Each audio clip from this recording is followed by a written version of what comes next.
Awesome. Thank you, Jim. I'd like to welcome everybody to City Hall this evening for the for the Parks and Recreation Advisory Board meeting of April 13th. I appreciate everybody's attendance. We've got a pretty busy agenda, and we'll make a couple of adjustments. But as we begin, we'll start as we always do with a call to order and our roll call. Myself in attendance: Ron Hill, present. Bill Cranmar, Present. Sue Recook, Present. Joe Costanza, Present. Van Cottis, Present. Dave Shannon. Mr. Shannon is currently in the process of driving up from Miami and was not sure he would be able to be here. Okay, thanks, Jim. That confirms a quorum for our meeting. We'll begin the meeting with a Pledge of Allegiance. I pledge allegiance to the flag of the United States of America and to the republic for which it stands, one nation, under God, indivisible, with liberty and justice for all.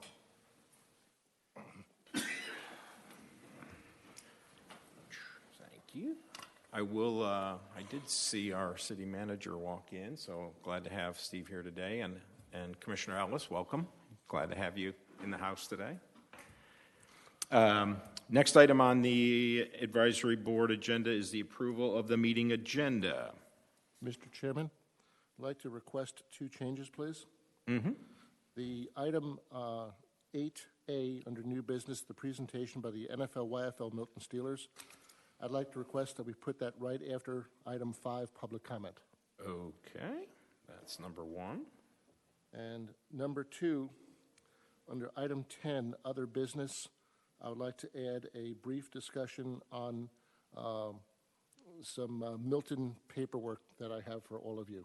Okay, Milton paperwork. So I'll entertain a motion to amend the agenda as suggested by Jim. Motion to amend the agenda as suggested by Jim Gray. Motion by Sue, second by Van. All in favor? Aye. Aye. So carried. Next item is the approval of the minutes from the February 16th meeting, which you should have in front of you.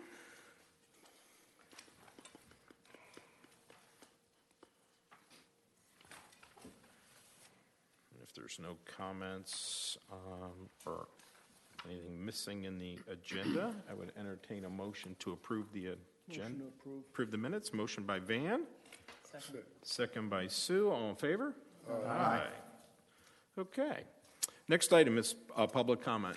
Public comment is the time for citizens to share information with the Parks and Rec Advisory Board and to provide input and opinions on any matter that is not scheduled for its own public hearing during today's meeting.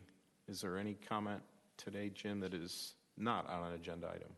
Mr. Chairman, I have not received anything public comment that is not related to the discussion of the NFL-YFL Milton Steelers, sir. Okay, great. Thank you. Next item on the agenda is committee reports. Mr. Chairman, I thought we had moved up. I'm sorry. We're going to move. Yeah, we're going to move new business. Item 8A, presentation by the NFL-YFL Milton Steelers. We will begin with Ms. Lister. Yeah, you want to go to comment first before the presentation? I believe we would go to the presentation first and then comments. Comment afterwards? Right, Okay. and then board discussion. Okay. Okay, we have to have the presentation first. Yeah, very good. Then, Natalie, the floor is yours.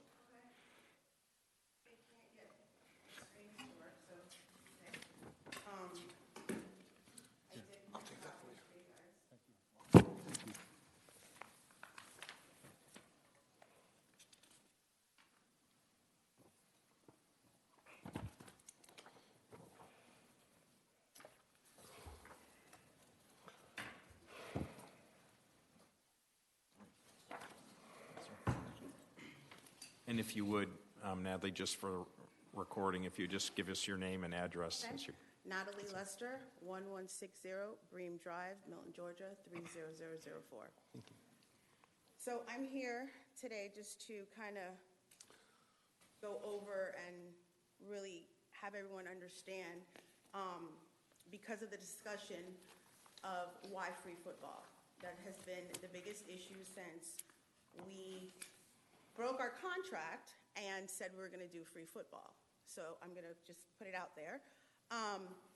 And we did have a successful meeting with Parks and Rec Director and City Manager after the fact, and that's why we're here today. So the first thing is, I'm still confused as why people are so upset about free football. I mean, sports should be for all kids, not just kids whose parents have money or coach or, sit on somebody's committee or booster. Sports should be for any kid who wants to play any sport. And I'm not saying every sport should be free. We just decided to do it for free. So the reason why we decided to do it for free is we wanted to increase the diversity that we have across our teams. Last year, Tim had the privilege to one of the townhome subdivisions off of Highway 9. He went there with some of his coaches and did like a cookout and played basketball with the kids. All those kids from that subdivision ended up being our scholarship kids last year. They would not have had the opportunity had Tim not just stumbled upon that area and invited those kids to play for the Steelers. So we want to increase the diversity and allow all kids to be able to play sports. Fight obesity. There's a lot of kids that can't play sports. Their parents can't afford sports, or they have, 3 or 4 or 5 kids, and, it's pecking order. You're 10 and below, you got to wait your turn because, the 2 above you or 3 above you, they're the ones we're paying for. The next thing, build character. We don't just do football. It's really life skills with our kids because, as you guys know, with sports, you learn so many different lessons that come before you, and you learn how to navigate through those lessons through a sport, whether it be football, baseball, lacrosse, through a sport. The next thing, we don't only coach plays. Now, I know nothing about football, but I see the teaching that's being done out there. I see the patience that the coaches have, the fundamentals that they teach, the equipment that we spent so much money purchasing so that the kids are developed and not just lining up learning plays for Saturday, but actually understanding the concept of the game. And next, we're losing a lot of kids to football because it's such a scary contact sport for parents. We're losing a lot of kids to football to other sports. Lacrosse, for one, is one of the quickest and fastest growing sports around. So we just want kids who want to play football to be able to play, and parents feeling comfortable that they're being taught correctly. Who's eligible for free football? Boys and girls who live in Milton or Alpharetta. And only Milton and Alpharetta residents, because of the MOU, would get free football. Everybody else would have to pay the $90 required City of Milton out-of-city fee. The next thing that we're doing with flag and football, we've always had the guardian caps, but this year we're mandating, since we're having little kids, this is our first year with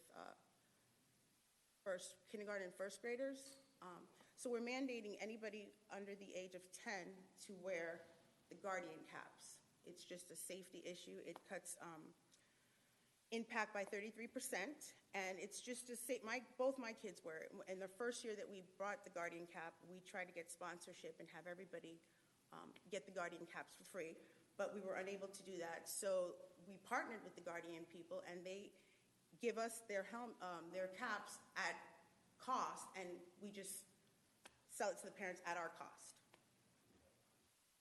And flag football this year, they're wearing shoulder pads and helmets as well. Okay, so we plan on having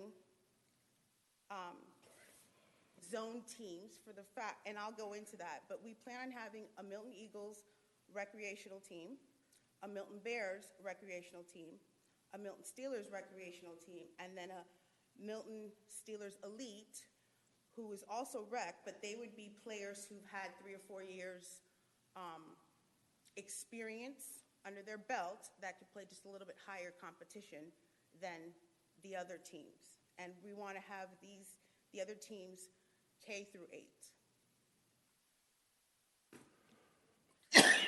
And our goal actually is to tap into, our goal is 231 kids.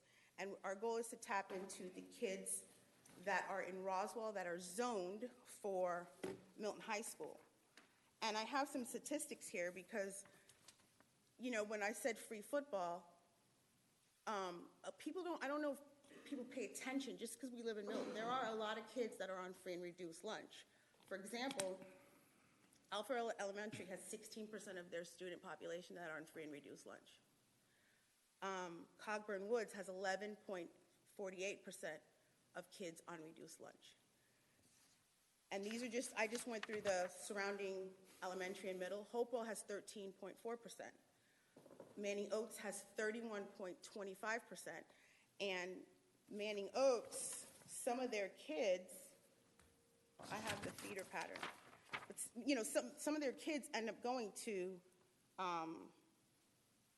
Cambridge and Milton. So I was shocked when I saw that. 31.25% of Manning Oak kids are on free and reduced. And that's right down the street from, you know, downtown Alpharetta. Northwestern has 7.9%. And then I just looked at our two high schools, just out of curiosity. Milton has 12.4%, and Cambridge has 5.64%.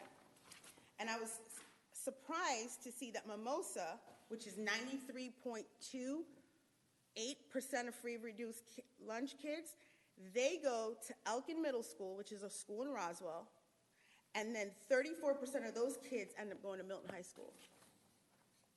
None of those kids, I'm sure, could afford any sports. Tim did a free camp at Mimosa Elementary about 3 years ago.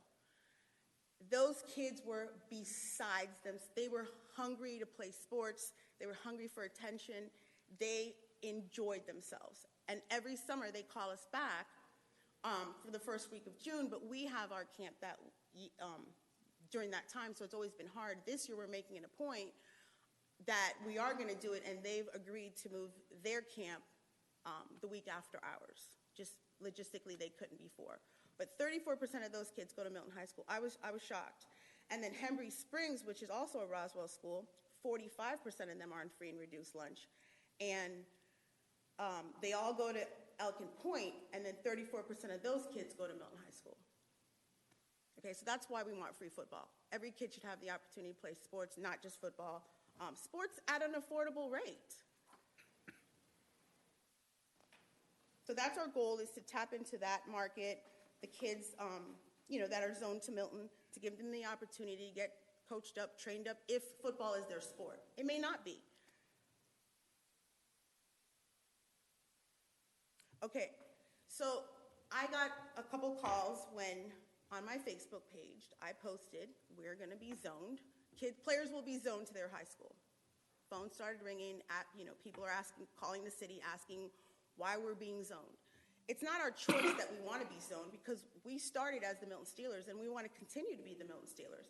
But the surrounding leagues, which they're in your PowerPoint, they require you to be zoned. That's just how it's going to be. It's been. And we've had this conversation with Jim maybe 2 years ago when we first did tackle. He mentioned, he says, if you guys want to keep up with the times, you're eventually going to have to zone your kids. But we just never had enough kids to fully zone a whole team to, you know, the Eagles, to make a full team for Cambridge Bears. So it's always been difficult.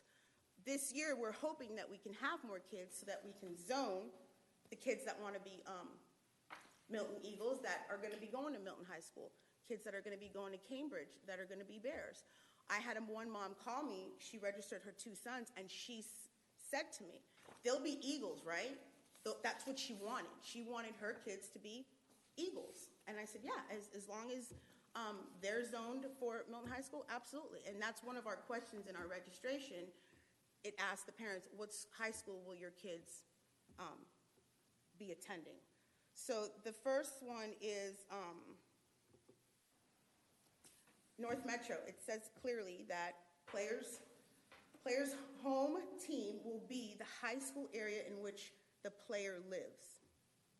And they started that this year, 2017. That's what they're saying. Then we have Forsyth County. It clearly says, beginning with the 2017 registration, returning players will be required to register with their existing booster club or register or booster club based on their high school district or their primary residence. So if we joined Forsyth County, we would have to have our kids zoned based on their high schools. And then the last one, Cobb, they have a district finder. Like, you have to punch in your zip code, and it tells you what team you play on. Since we're not part of Cobb, they couldn't punch in our zip code. But when I spoke to the director, he said your teams would have to be zoned for us to accept you to play in our league. That's why we're zoned. Maybe I'll put that on Facebook next time so everybody, I can answer the questions. We wanted to start a 6th to 8th grade team. And the reasons why, we have a lot of kids who just don't want to play for feeder for whatever reason.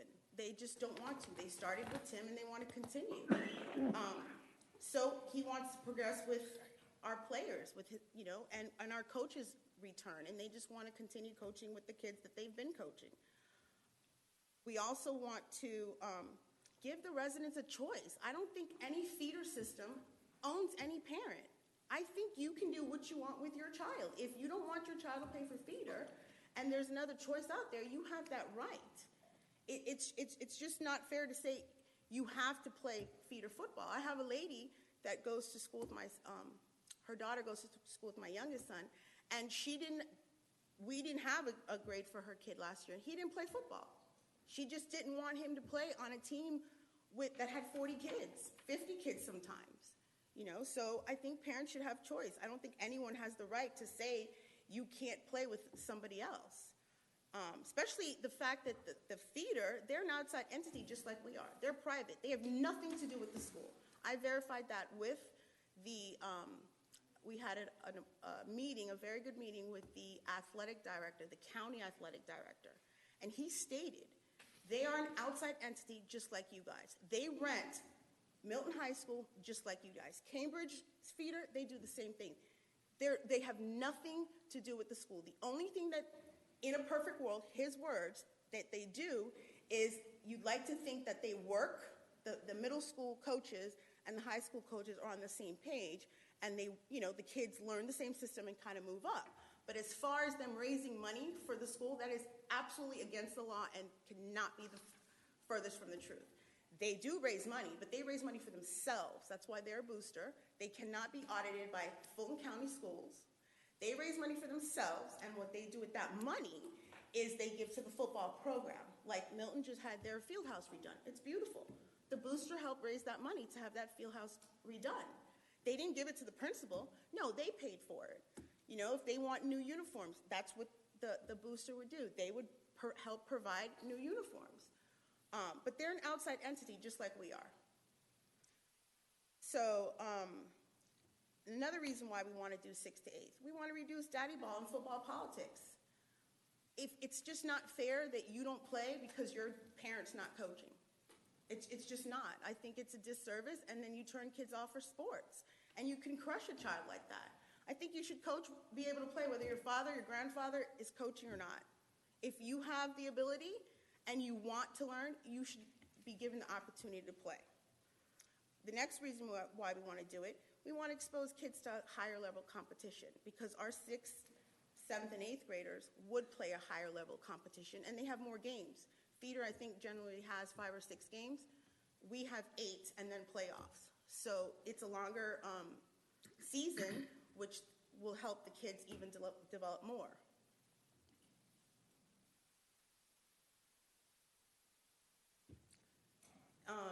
Another reason why we want to do 6th to 8th, we hire experienced coaches. It's not just dads that are coaching their kids and living vicariously through their child.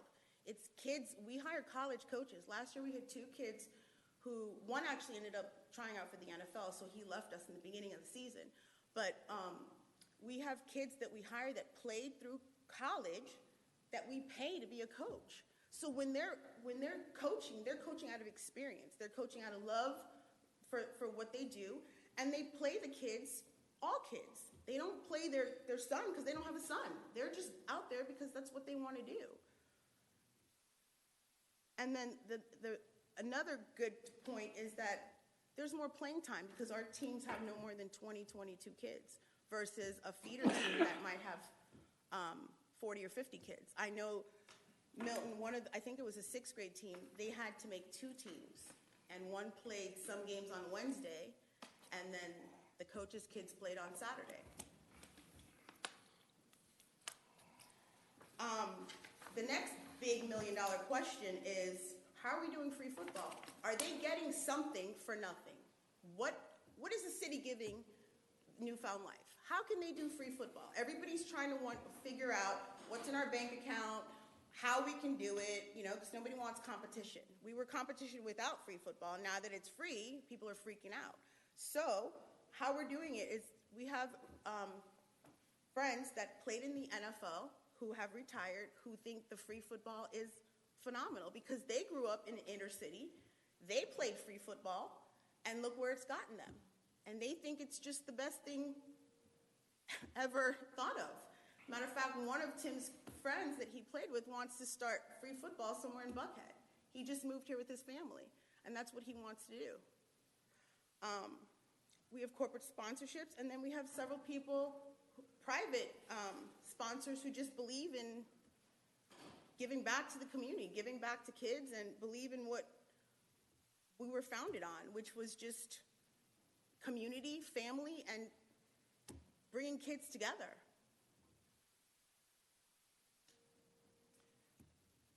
And then we plan on, this year, we're going to actually go to a national championship. Some of our teams would qualify for the national championship.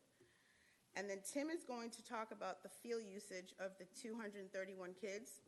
I did have a video, but that's not working, so you guys don't get to see the video. Does anybody have any questions for me? What is the limit of kids you want to have per team? Tim has that information. 15, 18, like for the older kids, 18 to 20. For the younger kids, 15 to 16.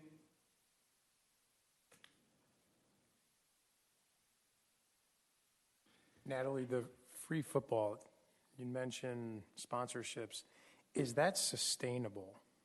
Like, how do you ensure revenue Well, we plan, ongoing? Well, the private sponsors that we have, they're in it for the long haul. Corporate sponsorship is just an additional. They're in it for the long haul. And we don't have a problem ever doing rec football for free, but when our elite teams next year, we won't be able to afford to do them for free because they're going to be doing tournaments. So they're going to eventually have to pay a fee. But for the rec, we plan on doing it for free. So ongoing for the foreseeable future, the plan is to offer free football into perpetuity, Yes. not just when you get to 231. The No. plan would be to, The 231 is just a target number. If we get more than 231, that's the more the better. okay. Great presentation. Thank you. I'm a Philadelphia Eagles fan, so other than the colors, everything else was great in the deck. I'll get. But the fact, you know why we changed it? Because it looked too much like Roswell, because it's the same exact combo. Oh, yeah, So yeah. we flipped it to gray and with a hint of green. Yeah. Part of your registration fees go to the city of Milton. How's Milton held whole by offering free football? How does the city? Yeah. Well, they get to give back to the community. I mean, I had a parent tell me today that, their kid's not going to play a sport because it's too expensive. So. I can touch base on that. Okay. Okay, so Alan will do that. Will athletes that's playing in your program also be allowed to play through the school program? I'm sorry? I know, like some of these travel teams, these kids play at the school level and on the travel team. Are you guys going to allow that? You mean for like middle school kids? Mm-hmm. They play on a travel team and they may play for their school team. Not that I'm just asking because I don't know if you're putting a limit that you want to put on 18 kids in contact football per season. If you're going to allow them to play in the school as well as on the travel team, that's all. You know, the liability that comes in with it. The only thing is our travel team starts the same time as the So, regular season. yeah, probably could do. so if they played on Wednesday at the school, they wouldn't play on Saturday for you guys. Ron, I mean, I can kind of address that. That's more of a parental decision than it is our decision because I can't tell a parent where they can send their child or how many teams they can play on. I have a daughter Yeah. that's a high school cheerleader and a competitive cheerleader, and they do both. And if a parent, I mean, we did have a child last year. His son played at St. Francis Alan, and played for their middle school team and then played for us. Alan, why don't you come up to the microphone, okay? Okay. I was just asking because of the limitation of numbers that you said you were putting on the team, and I know you're playing tackle football with 15 to 18 guys, and you have an 11. Younger kids. Yeah, and you have an 11 on the field at one time. It can get taxing if they're double dipping.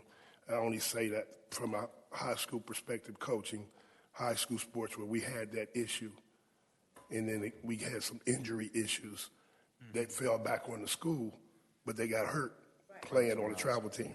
So I just wanted to know where the liability was falling. Last year, we had 18 kids on Yeah. our older team, and we had no problem.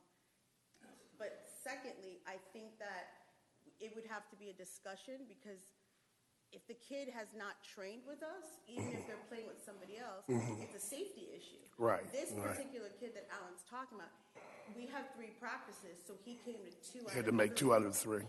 St. Francis only had, I think, 4 games. Right. And he played with us, 2 years prior to.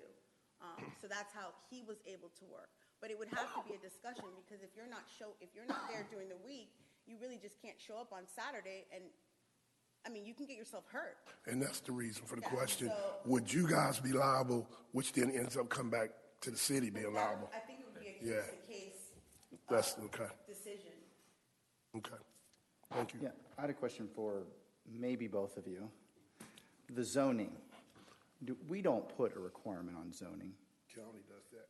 right? So that's from, The zoning of the children is done by Fulton County School Board, not by the city. And the youth, but, And okay, then the youth leagues follow that zoning, okay. just like they do with lacrosse.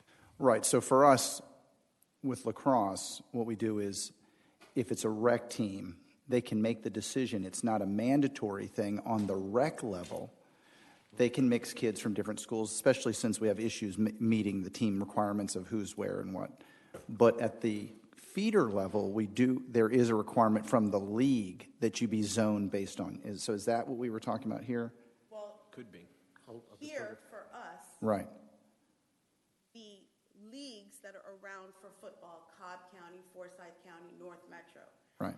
they are requiring that you zone 70% of each of your teams based Okay. on the child's high school. Right. So we've beat that for the last 3 years, but this year we don't have a choice. We kind of have to follow suit. Okay. Like I said, we started as the Milton Steelers, and we would love to only wear the black and gold, but they won't accept us in unless our teams are zoned. And I brought Jim in because he had said to us a couple years ago, eventually you guys are going to have to zone because Right. that's what they're doing. So if you have enough Milton zone kids and Roswell, but not Cambridge, you would mix the Cambridge kids with the other teams? Right, okay. Yeah. I was just trying to get clarification on that. Natalie, you gave a good presentation. Natalie, we're going to ask, can you speak more into Oh, the I'm microphone, sorry. please? Okay. Thank you. So you mentioned a couple different leagues. Which league are you going to play in? Right now, we're just kind of figuring out what's best for everybody because we have little kids.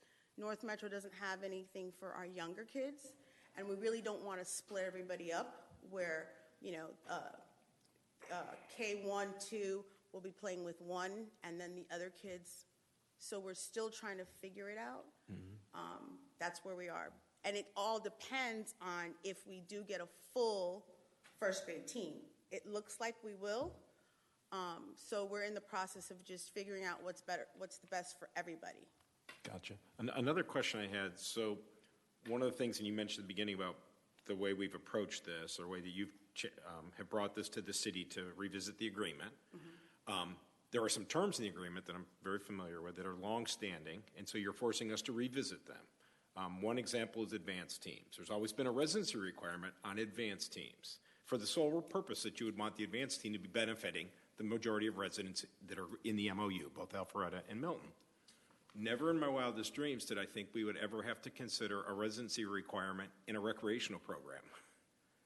But as your effort to funnel towards zone high schools, and in your own comments about reaching down into Roswell more, it challenges us to decide what is the right residential requirement for a recreational program first, because this is a city asset to benefit city residents. Right. So to make a long story short, what I worry about a little is that your program gets a little upside down, and we got a lot more kids from outside Milton and Alpharetta that are participating. Ultimately, they're going to go to a high school in the city of Milton, but for this period, they have an opportunity to use a city field that they don't live in. Okay, so right now on my registration, I said our goal is to allow some of those kids to come and play, since they are feeding into Milton, and they'll eventually play with the school. But right now on my registration sheet, everybody is Milton residents. I have one Johns Creek off the top of my head. I can't remember. Did I tell you two?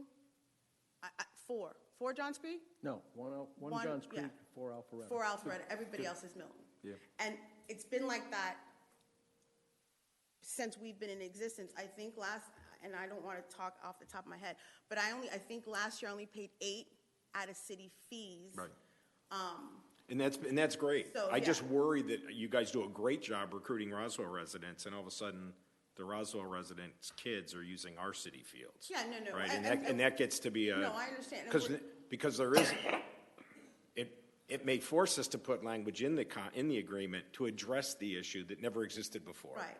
That's we're very mindful, and that's why we're having our city people register. Right. And, we're sending them emails. Register now, because we haven't really started trying to pull other kids from outside in. Where is the cutoff for registration? What's your ideal date for getting to your registration numbers? I think June 1st, just because of uniform purposes, because the season starts in August. So June 1st is our target cutoff. Great. The last question, and I know free challenges us to look at things differently. So, I heard you mention guardian caps. I heard you mention putting pads on youngest kids in flag. So is there no out-of-pocket for nothing, or where is if the registration's free, what's the out-of-pocket to play? Okay, so parents in flag, they purchase their helmet and shoulder pad. We got a great deal. It's $60 for both. That's affordable. Especially last year, we had a kid who had a concussion playing flag. He collided with another team member, and it was a train wreck, literally. Yep. So seeing that, I'm sure these parents, and they're going to pay the $60. We did purchase $52 in case a child cannot afford to pay the $60, that we would lease them. Yep. As far as guardians, the guardian caps are $40. The guardian people have come out and done presentations. They sell it to the parents as cost. Yep. So the parents will pay for their own guardian caps. These are just safety measures to make them feel comfortable and to let them know that, we do the research. Last year when there was a recall on Zenith, I notified every parent who purchased a Zenith helmet and had them look to make sure their helmet was not on recall. So it's just looking out for them. I mean, if a parent says, I'm not buying it, we have enough to give it to a child. Yeah. So. Okay, thank you. Okay, you're welcome. Other questions for Natalie? Tim, you were going to speak. One of the questions that's still in the air is around capacity, right? That's one. Follow up something she said about when we first presented the whole free football, it was only for Milton residents. But we were told we had to go back because of the MOU and add Alpharetta. So our whole purpose and goal of free football is for our community, just to kind of clarify that. Tim, for the record, would you read in your name and address? Tim Lester, 1160 Bream Drive. And excuse me, Tim, and thank you. Here I got into the microphone. I'm being advised that they're asking you all to speak into the microphones a little clearly as you speak. Okay? Thank you. Thank you, Tim. All right. Well, I'll be talking about the field usage, the Bell Memorial Park, and I'm going to base it off the 231 athletes.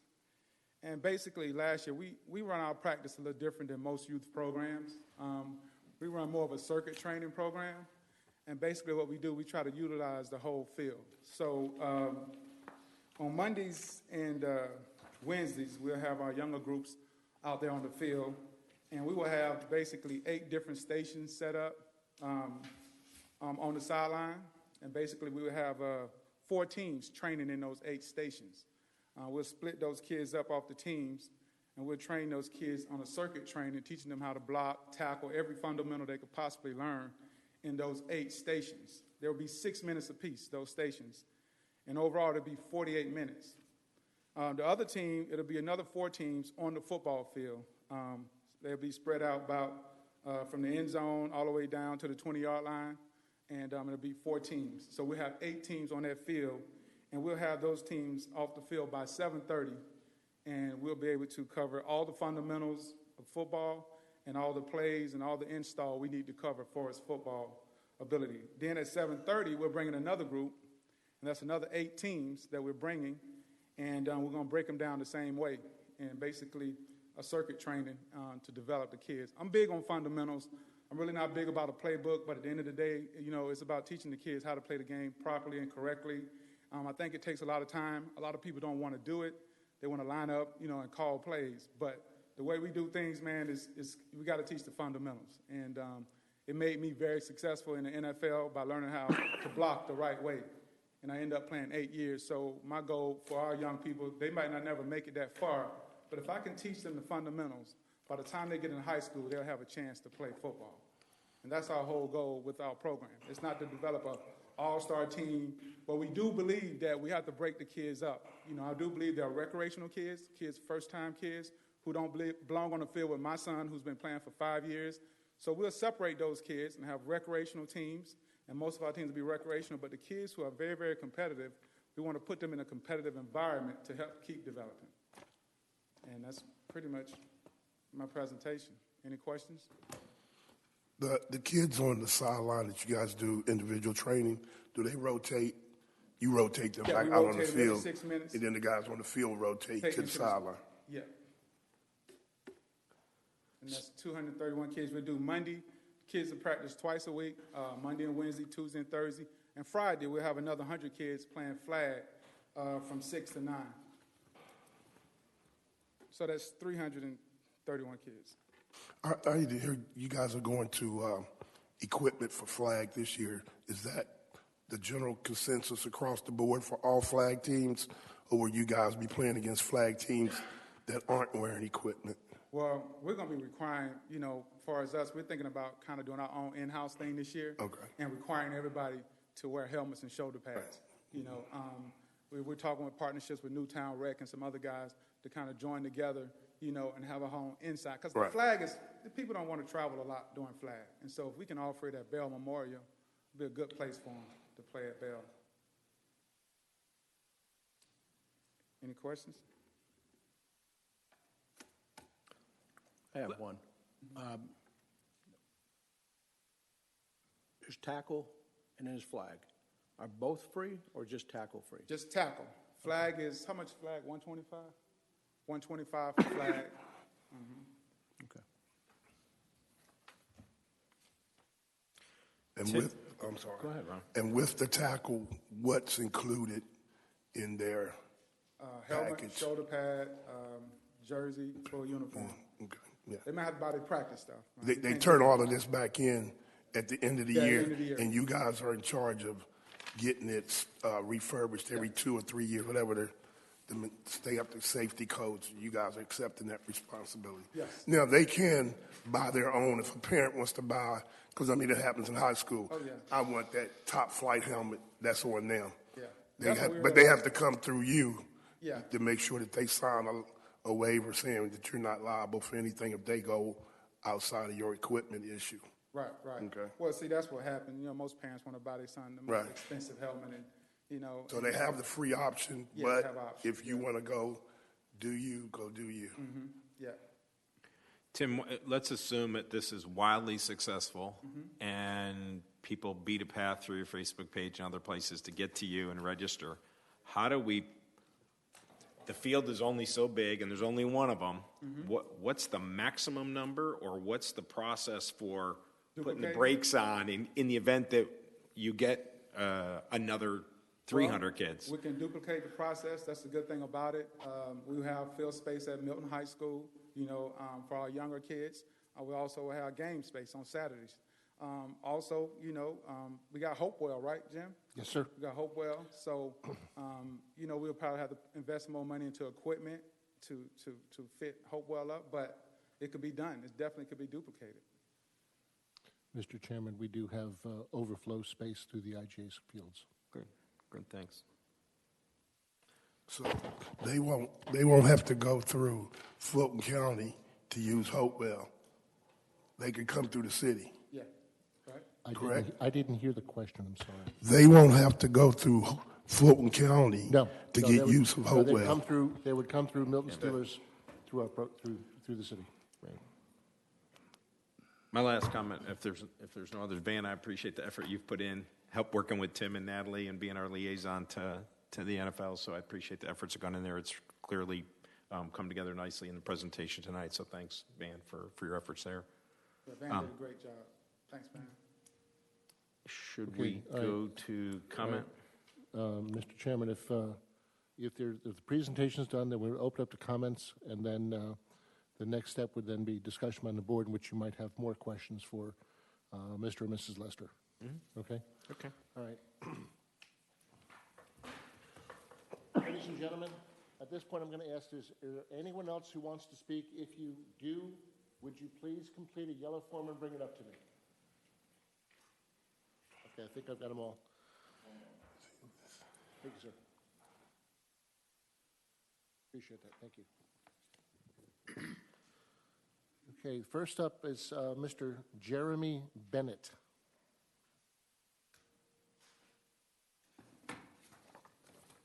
Everybody. Jeremy Bennett, 272 Woodliff Court, Milton, Georgia, 30004. I'm here on behalf of the Cambridge Feeder, 6th, 7th, and 8th grade. So I was taking some notes as I was listening. Competition. We have plenty of competition outside of football. As was mentioned, lacrosse is eating football's lunch right now. We heard numbers 50, 40 kids. We had 30 kids playing on our 6th and 7th grade teams last year. So competition may kill football. It may not make it better, I guess is my point there. I met with Cambridge, Milton, and Alpharetta feeder teams on Tuesday. Everybody's pretty against this. We are all seeing the same enrollment numbers, and it's all bad across. I did notice, because I've been cycling through the Steelers website, they have removed the 6th, 7th, and 8th grade Milton team. I didn't know if that, I heard just now that they were going to still do that. I'm not sure. Let me see. We do take applications from anyone to coach, so it's not a daddy ball thing. We have had parents coach most of the time. We do not have big corporate sponsors. We have local business owners. So if that's the method of providing free football, we're not going to be able to actually compete with that. And if people that will buy the nicest helmet and still play free football, which seems to go against most parents buying the nicest equipment but needing free football, we can't do that. We do provide everything. It is a cost. We spend $40,000 or $50,000 a year on keeping our program going. That's what we do, and we do that with sponsorships. We don't run a big extra budget. We don't have a lot going on. We roll through new equipment every three to 5 years. So this could hurt feeder football at Cambridge. I'm assuming Milton feeder, as they stated, is going to be happening at the 6th and 7th grade level. It will hurt them. If they're doing out of district for free, it will hurt Alpharetta, and then it will then grow into hurting the high schools. And while they said we're not aligned with the high schools football teams would argue that. All of the head coaches would argue that. We're very aligned with them. We work with our coaches and their coaches. Everybody works together. So that's the position of the Cambridge feeder team. Thank you. Thank you. Question. Yeah, I have one question. If this passes and they have one feeder team, a sixth grade, just one feeder team for each class, wouldn't they, and if they're slotted to play for Cambridge, would they not be accepted, or? Okay, so how the Cambridge, and I didn't mention this before, I heard 6 games. We do 8 games a season. We played 11 games last season. All of our teams, 6th, 7th, and 8th grade, made it to the semifinals. One of our teams made it to the state championship. Not a national championship, but pretty big deal in the state of Georgia. So all of our teams played a minimum of 10 games. They also played 8 Wednesday games. That was for the bottom players. So on a 30-person team, and you do want to rotate kids. You don't want to get down to a 15-person team. I've done that in coaching 3rd, 4th, and 5th grade. When you get much below 16, 17 kids, you get a couple injured, a couple not there, and then you have some problems on the field with exhaustion and injuries happening. So you want a sizable football team when you're out there. But we do play them on Wednesdays. Total of 18 games are available last year to play. My question was, if they're slotted to play for Cambridge. Oh, so it would impact them because we play Wednesday games, Saturday games, and we practice 3 days a week. No, but I'm saying, you made the comment of that it impacts the high school. Right. But if they're slotted to play for Cambridge High School, that's extra. So part of the poll we see is we preach Cambridge football all the way up. The head coach comes to our recruiting events. He was at our first team meeting talking about this as Cambridge football. Come play for us. Later on, I don't see the same retention moving forward into Cambridge. I don't know if there's a plan to move into high school football. I don't even know if that's a possibility. I don't know enough about that. But that would seem like the natural progression if you're going to just keep moving up. I'm not sure why you would even move into middle school football. I've not seen that before. Maybe that's a common practice somewhere else. But Well, I guess what I'm saying is if you moved, let's say you moved, hypothetically, you moved into Milton. You moved into Milton? You've come from California, you move into Milton. So we're already seeing, I guess what my point is, we're seeing retention rates decrease as people go to high school anyways. Okay. They're going to lacrosse. Lacrosse is the big dog right now. Yeah. So from a football perspective of keeping football active, at specifically Cambridge High School, we feel 1 minute, Mr. Chairman. that having the head coach and everybody involved from 6th through 12th grade and moving as we see a unit together as a partnership keeps people involved in playing football all the way through. But you wouldn't be adverse to having No, people... they'd still be able to play 9th, 10th, 11th. Okay. We would pray that they would. Right.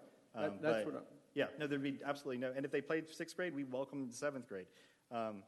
We just like that culture going, and we try to push kids through that. But if they didn't play for you, you'd still welcome them. There'd be no negatives to them. We would hope that they would play there, then come to us. Okay. Other questions? Thank you very much. Thanks, Jeremy. Mr. Chairman, I'm sorry, I failed to disclose earlier. I've got the timer set at 5 minutes for each speaker. Thank you. Okay, thank you. Mr. Eugene Stevens, please.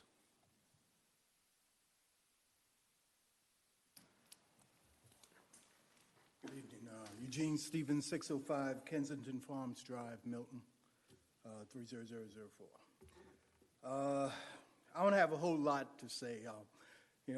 My son played feeder 6th grade last year. And for 7th grade, we're going to be playing with Tim for a few reasons. First of all, we heard about size and competition for feeder football. My son played with 45 kids on the team last year. And he didn't get the experience that he should have gotten out of 6th grade football because there were 45 kids on the field, on the team.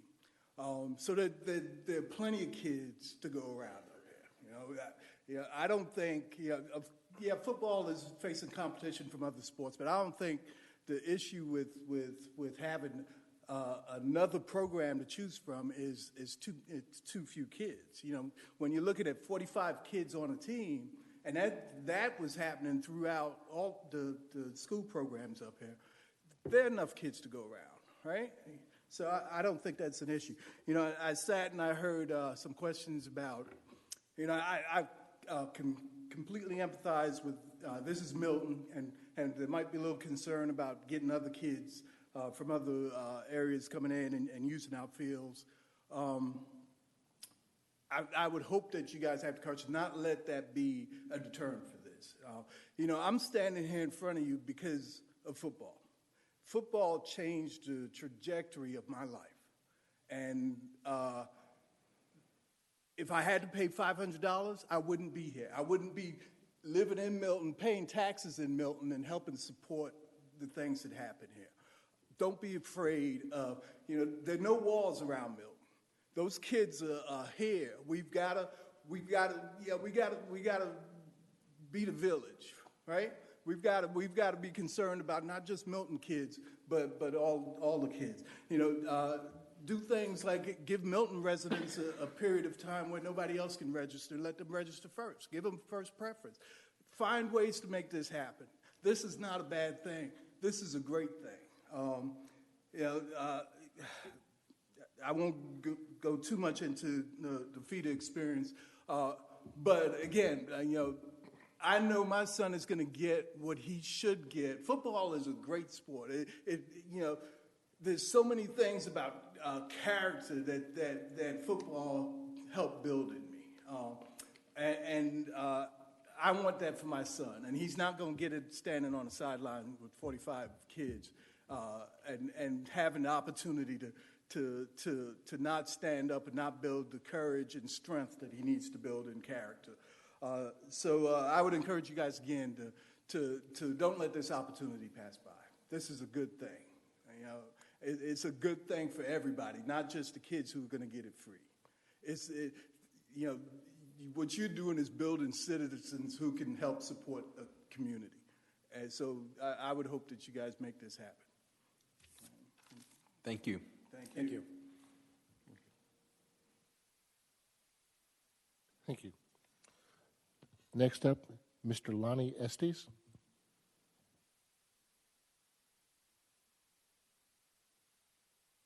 Lonnie Estes, 1116 Woodland Lane, Alpharetta, 30009.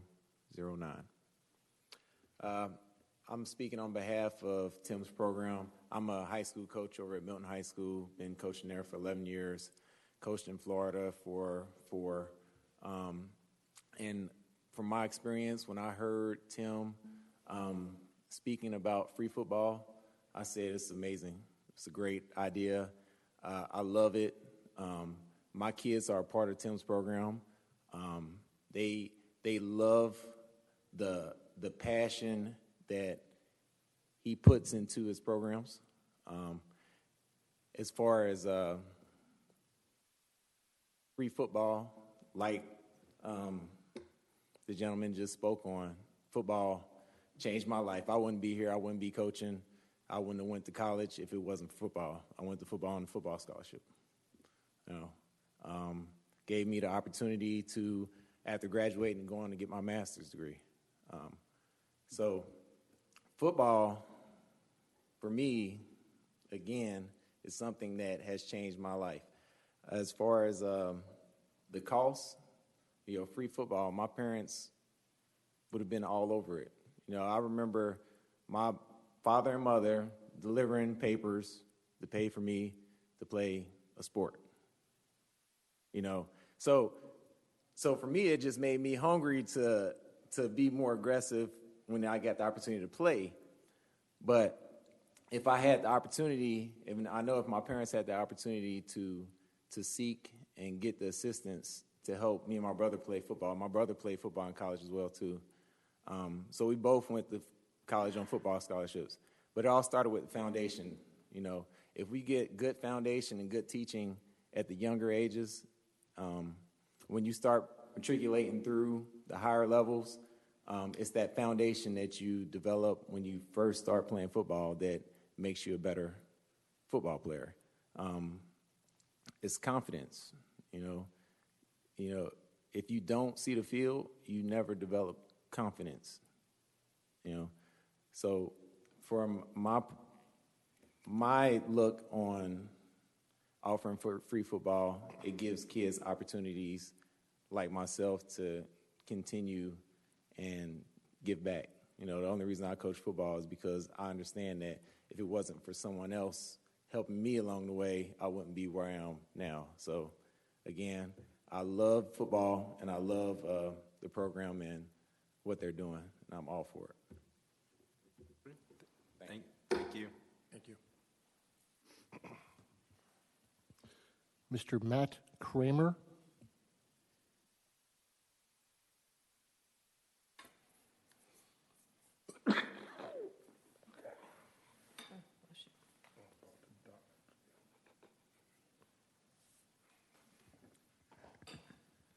Yes, Matt Kramer, 1204 Sycamore Lane, Woodstock, 30188. I have kind of a unique perspective on this. I'm the former head basketball coach at Milton, and so I understand what the concerns could be from a head coach. But one of the things that kind of troubled me when I first got here from a basketball perspective was the amount of money that kids were having to pay to play feeder basketball. And my first summer here, after I coached a season, because I got here from Ohio in August, and I didn't get a summer with the kids first, was at an open gym, and there was a ninth grader who was in the gym, and he was incredibly athletic, and he had you could tell, some self-taught skills, but he was just a little untrained, not a lot untrained actually. And I asked one of our assistant coaches who that kid was, and the coach said, "Oh yeah, he's so and so," and without stating his name, because again, it's kind of a confidential thing that he couldn't afford it. I called the kid over and I said, "Did you play feeder ball last year?" And he said to me, "No." And I asked him why, and he said, "My mom just didn't have the money." And to me, and I think Eugene, you hit on it with your story. I think if there's one kid that can't play a sport because he couldn't afford it, to me as a head coach. And we're talking about the concerns of the head coaches. If there's one, that's one too many. That's a young man that could have helped our basketball program at Milton. And, he made the team and he played JVs for a couple years. And, honestly, the thing that kept him from getting to a higher level was that he did not have the training at a young enough level. And he was just behind the other kids who had gotten that training.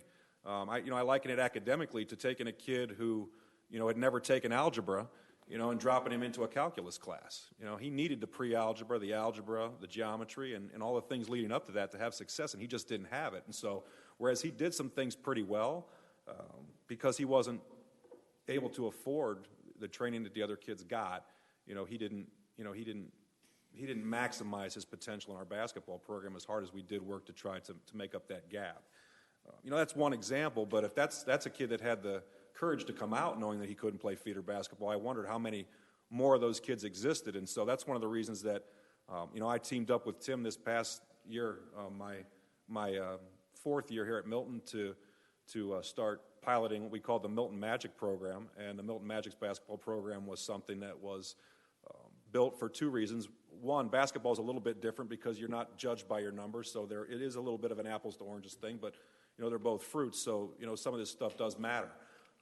We wanted to make it more affordable for them, first of all, but we also wanted to give kids who, as some have stated already, that were standing on the sideline in other sports, or worse yet in basketball, got cut, an opportunity to play.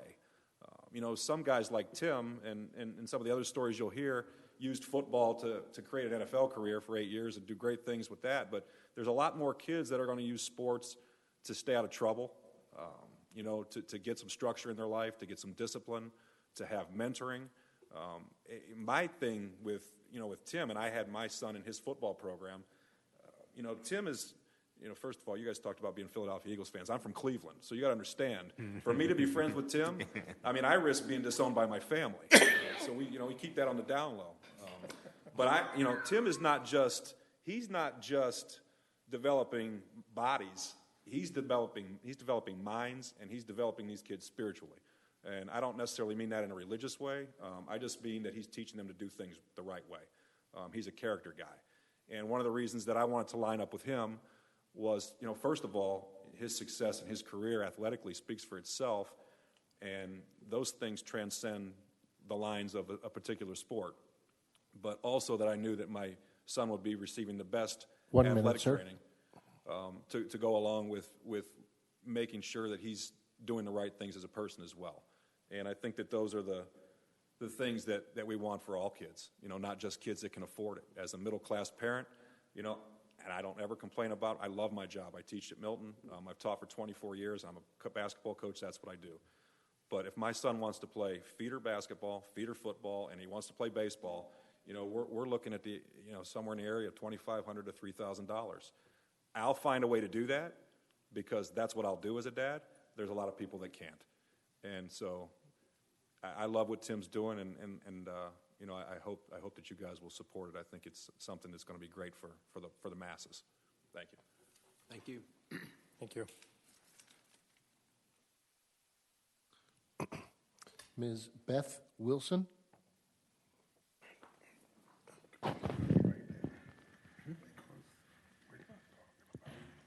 Beth Wilson, 15285 High Grove Road, Milton 30004. I'm coming as a mother of a son who played football, tackle for the first year this past fall. And we've always supported the City of Milton's program since we've lived here, and actually before it was the city. We moved here in 2004. And the one thing that I felt Milton lacked was community. And it wasn't until my son played baseball at Hopewell that we found some type of community. And when we started playing with the Steelers in flag football, again, we found that community that I think is so very important in a city. Like I said, when we moved here, it was 2004. There was no Publix, nothing was around. And you were kind of by yourself. And it was nice to have an organization that had the name of where you lived to support you. And so we started, with flag, but then when it was time for tackle, we did look. We looked at the feeders. And we felt like, that some of these feeders are actually pulling kids into different aspects of our city versus pulling kids together. And that's one thing we like about the Milton Steelers is we're playing at Bell Memorial Park, which is our park. And it's not far from us. And again, it's pulling the community together versus the feeders you're paying for Milton, you're playing for Cambridge. Well, what happens when you get rezoned? We lived where we moved out here to go to Milton High School, but now we're Cambridge. And so by having the Milton Steelers, again, that allowed my child or my children to identify with where they lived. And that was a big draw for me. Like I said, we did look at the feeder program, and my husband actually went to that meeting. And he came back and he said they spent about 5 minutes about the program and the rest was about fundraising and money. And then when he told me how much it cost, I about fell out of the roof. But I'll get to that in a minute. But one thing it said, and this is on their website, at the Cambridge Junior Bears website, it says that CJB is not a recreational program and thus has no guarantees related to game play time. Game playing time is earned. It is not a right, nor is it guaranteed in any way. So if my child, which he was new to the sport, as far as tackle, which is a completely different game than flag, is that my option? I'm going to have him sit on the sideline. And again, if he's one of 32 to 35, which again is listed on their website, would he ever really get a chance? Because no, this is his first time playing tackle. He's not going to stand out. So what is he going to do? He's going to end up on the sideline. And to me, playing on a team isn't just about putting on a uniform and showing up to practice. It's about teamwork. And if there's no opportunity to participate, is there really a point? Are they getting the development they need in these areas of why kids play sports? Some kids play sports, yes, because they're looking for that next level. But what about kids who just want to get exposed to a sport to see if they even like it? Maybe they're just doing it for fun. Kids aren't in their backyards with their friends anymore playing pickup games. Everything is organized. But not to have any level when you only have feeder and it's pushing in one way and not having a recreational program, I think really limits our children in our area. For us, we played at Milton. The roster was 15 to 20 at the most on his team. The small size actually allowed my son to play a few positions. It allowed him to be successful. He was safe, and he was able to participate in the winning and the losing of his team. which to me is very important because it's not all about winning. Learning to lose is one of the best things I think sports can teach us as we grow. And I saw this with all the kids on the team. There was never a time where we had a kid that didn't play at all. And we even had a child on our team who has some physical handicaps, and he was out there. They found a position. The Steelers, Tim and his team, found a position for him so he could feel a part of that team just like every other child. As far as the free, I think free is good. 1 minute, please. Okay. Sorry, I think free is good. I'll just go real quickly. The North Atlanta Football League, their cost is $439 per player. If you're out of city, it's $112. Cambridge Feeder was $525. And if you waited until May 21st, it was $575. I did look at some areas. Midway was only $295. I'm from Alabama, Roll Tide, and we have a very good host of people. I looked at how much they charge in that state. It's anywhere from $70 to about $130. They haven't even begun registration yet. And like many of the other gentlemen said, football was a way out for them or gave them an opportunity they wouldn't otherwise have. And I kind of feel that way. We need to allow kids in our area who, some of them can't afford it and some can. But why not give everybody the opportunity to play and be exposed to sports, to learn those skills, whether they're going to play just for fun or they're going to go forward. I think it's an opportunity that we need to get on. Thank you. Thank you. Thank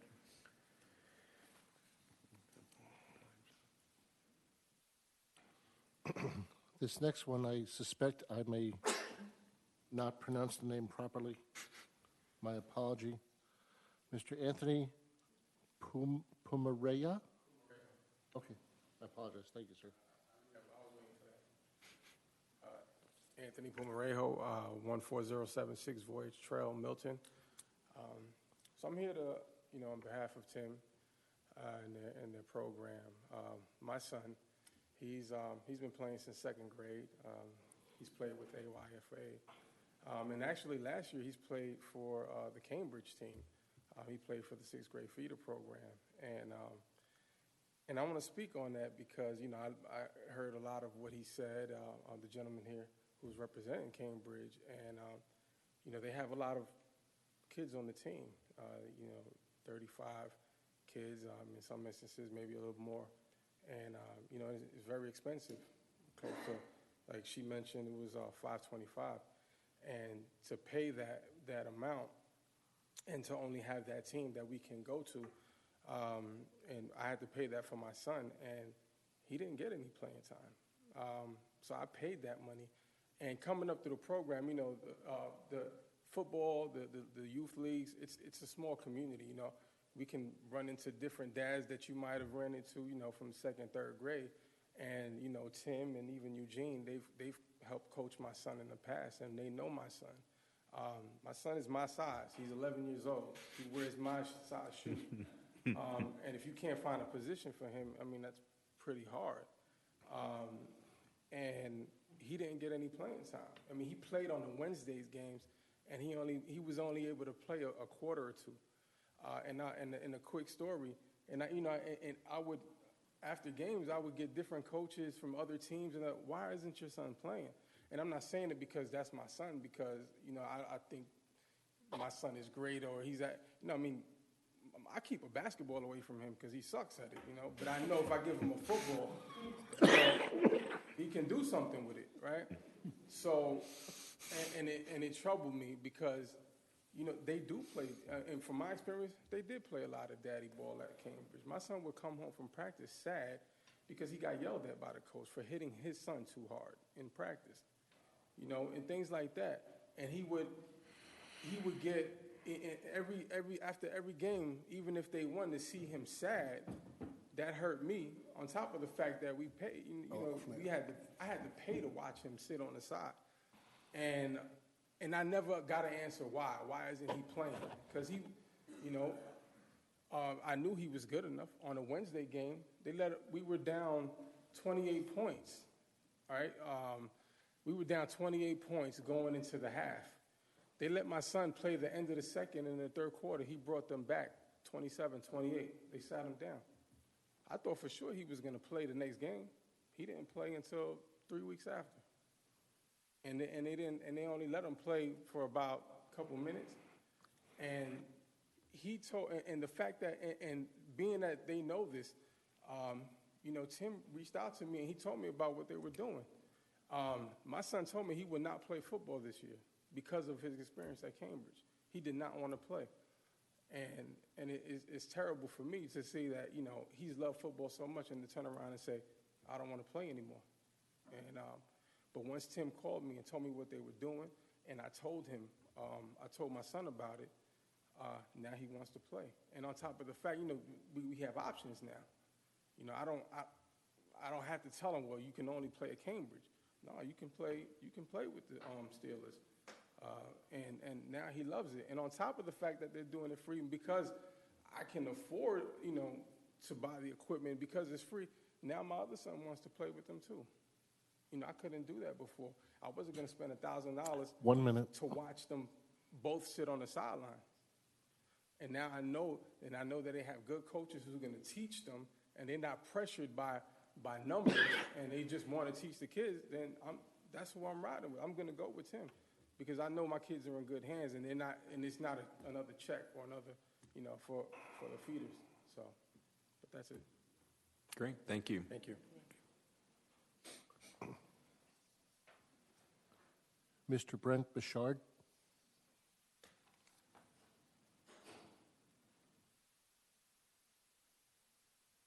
Hey, my name's Brent Bouchard. I live at 330 Wigton Drive here in Milton, Georgia. You know, I have a unique perspective in all this. I've been in Milton for a little more, about a decade, but I've spent all my time coaching in Forsyth County. I have backgrounds in feeder programs. I have backgrounds with Sharon Springs, which is a rec league. So I have a real good, deep understanding of that. I have kids that have played for me that are now in their 20s. I have some that have married. Unfortunately, I've had some that have died. I've had some that have really gone on and actually played competitively on a basketball, a baseball, and a football level at schools from everything that you recognize from Alabama to some you might not recognize, like Birmingham Southern or Jacksonville State. One of the things I enjoy most is when I see these kids, it's how we develop them. How do they act when they get older? How do they treat women? How do they treat other people? My background is I have no kids, except girls. I don't have any boys, is what I meant to say. So I've always coached everyone else's kids. I said that all wrong. I have 2 children. I have 2 beautiful girls. But my girls have always been a part of my football program. And if you meet one of my 24, 25-year-old men today, they ask about Savannah, who's 20 years old and a special needs child at Cambridge High School. They don't ask about her because they feel sorry for her. She was part of the team. These young men learn what it was like to be developed and to be developed as solid human beings in the community. And that's what I'm most proud of. You know, when I was younger, I grew up in Tallahassee, Florida. I went to Mississippi to play junior college football. I just wanted a chance. I needed football. I didn't need it because I wasn't going to the NFL. They don't need 6-foot guys running 4.48s at 180 pounds. They need bigger guys. But what football did for me, it taught me character. And it gave me a chance to understand something.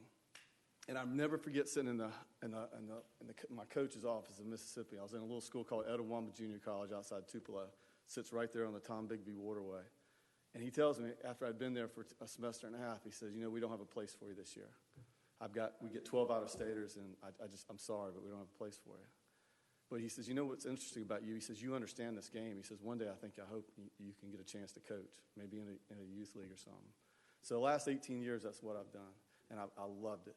You know, in terms of feeder programs, I worked with Coach Miller at Lambert High School. I actually ran their 9-year-old feeder program. We had great success. We won championships, which is great. But we also have great kids that are playing high school football, and this is where the diversity comes in. We all live in Forsyth County at that point, or they did. At that point, I had moved down here. But these kids ended up at Dawsonville High School playing state playoffs. These kids moved. Everyone's transient. You move across the 400, and you're in another county. And so what happened was I see kids today, and I got kids that are playing in Dawsonville. I got kids at South Forsyth High School and Milton. You know, I know these kids, and I know their families, but I love seeing how they develop and how they grow. And so I was coaching for Pinecrest a few years ago, and we were doing the same thing with a bunch of Pinecrest kids. And in the championship game, Tim just happened to be there representing the league that we were in, North Metro. And I went over to Tim, and I said, look, I don't know nothing about your league except we played you during the season. I said, but I'd like to talk with you. We have some common goals, what we want to do. And Tim and I sat down and talked about it. And if you come out to our practices, I would challenge you to sit down with our kids and talk with them about how we like football. and what football means to them. I think you can find an 8 and a 9-year-old kid that can tell you, hey, I not only understand this game, I understand why I'm doing it, and I know why it's important. My team last year, and I'll leave it at this, just to give you an idea of the character that we had on our 8-year-old team last year. My daughter, again, as I told you, had special needs, and she's at Cambridge High School. And by the way, her peer pro is football coach over there. So she is heavily involved in Cambridge and knows more about the football coaches than I did. And I think that's awesome. But she comes out to practice, and Tristan and Lawson and some of the 1 kids on minute, the sir. team, and some of the kids on the team said, hey, we want Savannah to play. So Savannah came out there, and Savannah would get in the tailback position, and she'd run for a touchdown. You know, we were a good football team, but at the same time, we were also a bunch of kids and a bunch of young adults trying to do something good for everybody. And it was great seeing those young kids do something for a child who can't walk, who only has a few words in her language, but loves what they're doing and loves being out there with them. So I think Tim embodies that. I definitely think Natalie does, and our league. And, you know, I think it's great, especially when you hear women get up here and talk about what's going on. Hey, take that in consideration. You know, my mama was big in my football, and she was encouraging. And I would just say, if it's free, we're going to be able to reach a lot of kids. And come out there with us sometime. I think you find out the conversations are very interesting. So, thanks, guys. Thank you. Thank you. Mr. Chairman, we have 5 left. Up next is Mr. Tom Owens.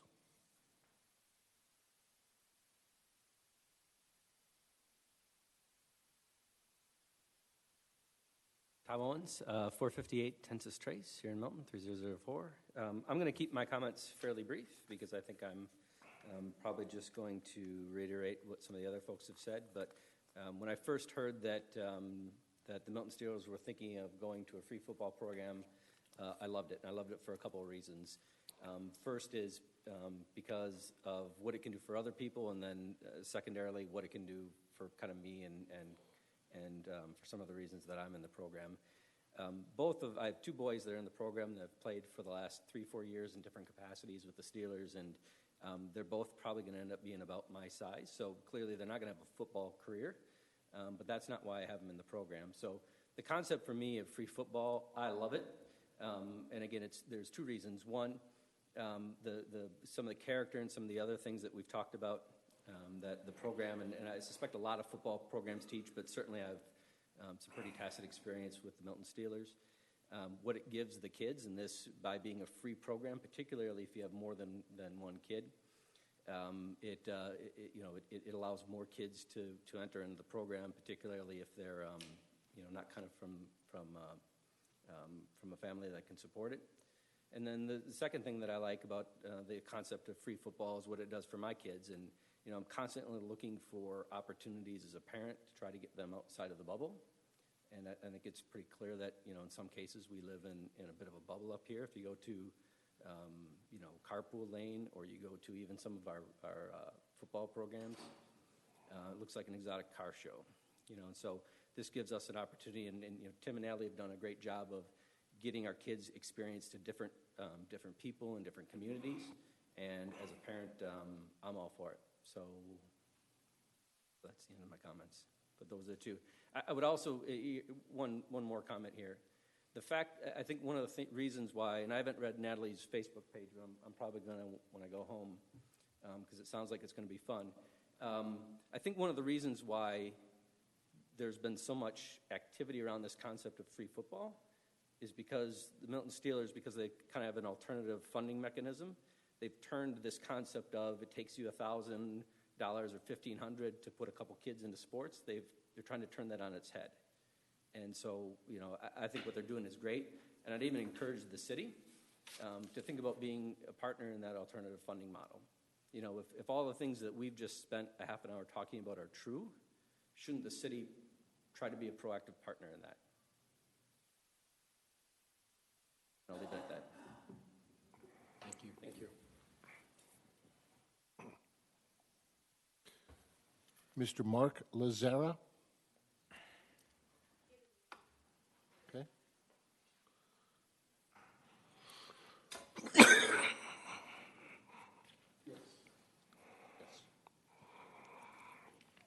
Mr. Jesse Weatherby.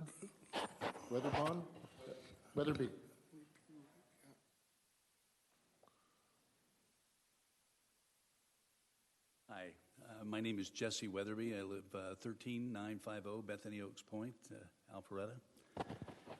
And proud to be here, proud to be associated with Tim and Natalie Lester and the program, an excellent association, supported also by the NFL Play 60 program. Largely, I'm here because Mr. Lester asked me a few weeks ago if I could help him find sponsors for the program. And a little history for me is that I had two children graduate Milton High School. I had one boy that played on Milton and went to, I guess, the semifinals in the state in 2015.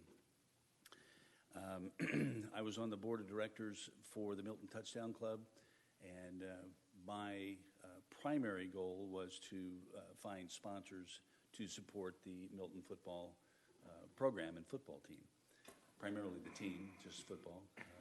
And over the course of roughly 4.5 years, I raised a little over, and part of either contributions, for example, some of the pregame meals were trade but still had value. So we raised a little over $500,000 in that period of time. And that was to support the team. And if that meant whether it was for the uniforms, footballs, it didn't matter really what it was. But so that was one of the reasons that Mr. Lester asked me to help. In just a few short weeks, I've had very good conversations, some success with talking with sponsors about contributing whatever they had, whether it was pregame meals, whether it was postgame meals, parties, opportunities, but more importantly, the equipment. One of the things that I see as part of this program is the passion and the opportunity. The passion that Tim and Natalie, as well as the other coaches, and parents, frankly, for that matter. The parents obviously want their kids in the program. And Tim and Natalie, in many times, many cases, they have advanced their own monies to help support the team, the program, and these children. So the reason I'm here is to make sure that they have enough money to do that. And don't want to step too far out there, but based on the conversations I've had so far, I'm very confident that we'll be able to support the team. Thank you. I appreciate your time. Thank you. Thank you. Mr. John Gaines.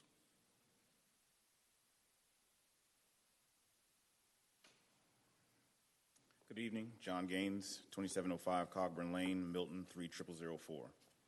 I'll be brief. I know the hour's growing late. From what I can tell and listen to everyone tonight, it sounds like the best interest of the children isn't being put in the forefront. I have a legal background. So for me, especially for any issue that comes up with regard to children, the legal standard is usually what's the best interest of the child. And from what I've heard tonight, there only seems to be one organization necessarily doing that. That's Tim's. I heard figures being thrown out tonight about $525 to as much as $575 at Cambridge Feeder, $439 at NAFL. I mean, this is an opportunity to actually offer a service to the community so that everybody can be a part of it. Kids who've played football for a while, who just started out, like my son last year, it's just an opportunity for them to have that, to be exposed to a sport that a lot of kids want to be exposed to and just don't have the financial wherewithal to have that opportunity. Someone had mentioned, I guess the first speaker had mentioned competition, how competition will kill football. Personally, I find that laughable. I mean, I like competition. This isn't a Russian police state where the government is going to dictate to you what kind of state-sponsored TV you're going to watch or where you're going to spend your money. I personally like the ability to have things to choose from. I'm a Five Guys guy. I'm sure a lot of you like burgers. I'm sure you'd like to have the ability to choose whether you're going to go to Five Guys or BurgerFi or McDonald's or wherever the case may be. But people, there should be competition among organizations, and that will help not stifle the ability to choose. Because when it's all boils down to, for me, is people should have the ability of choice. It's a fundamental freedom. And to deny what Tim is trying to do, for me, would be like denying a fundamental right of choice, the fundamental freedom of choice. People should have that opportunity to decide where they want to spend their money, how they want to spend it. So with regard to an individual that mentioned earlier that, you know, this is an alternative funding model, I challenge this board. This board should want to be a part of that, be at the forefront of something big, be at the forefront of something that's going to revolutionize the youth football industry. That's what Tim's trying to do. And I challenge you and I ask you to support that. Thank you. Thank you. Thank you. Mr. Alan Brock?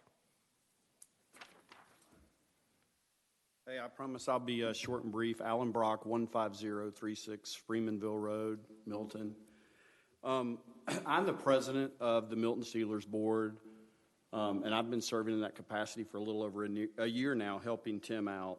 And a lot of you guys know I've spoken at several of the meetings, some of it contentious and some of it not.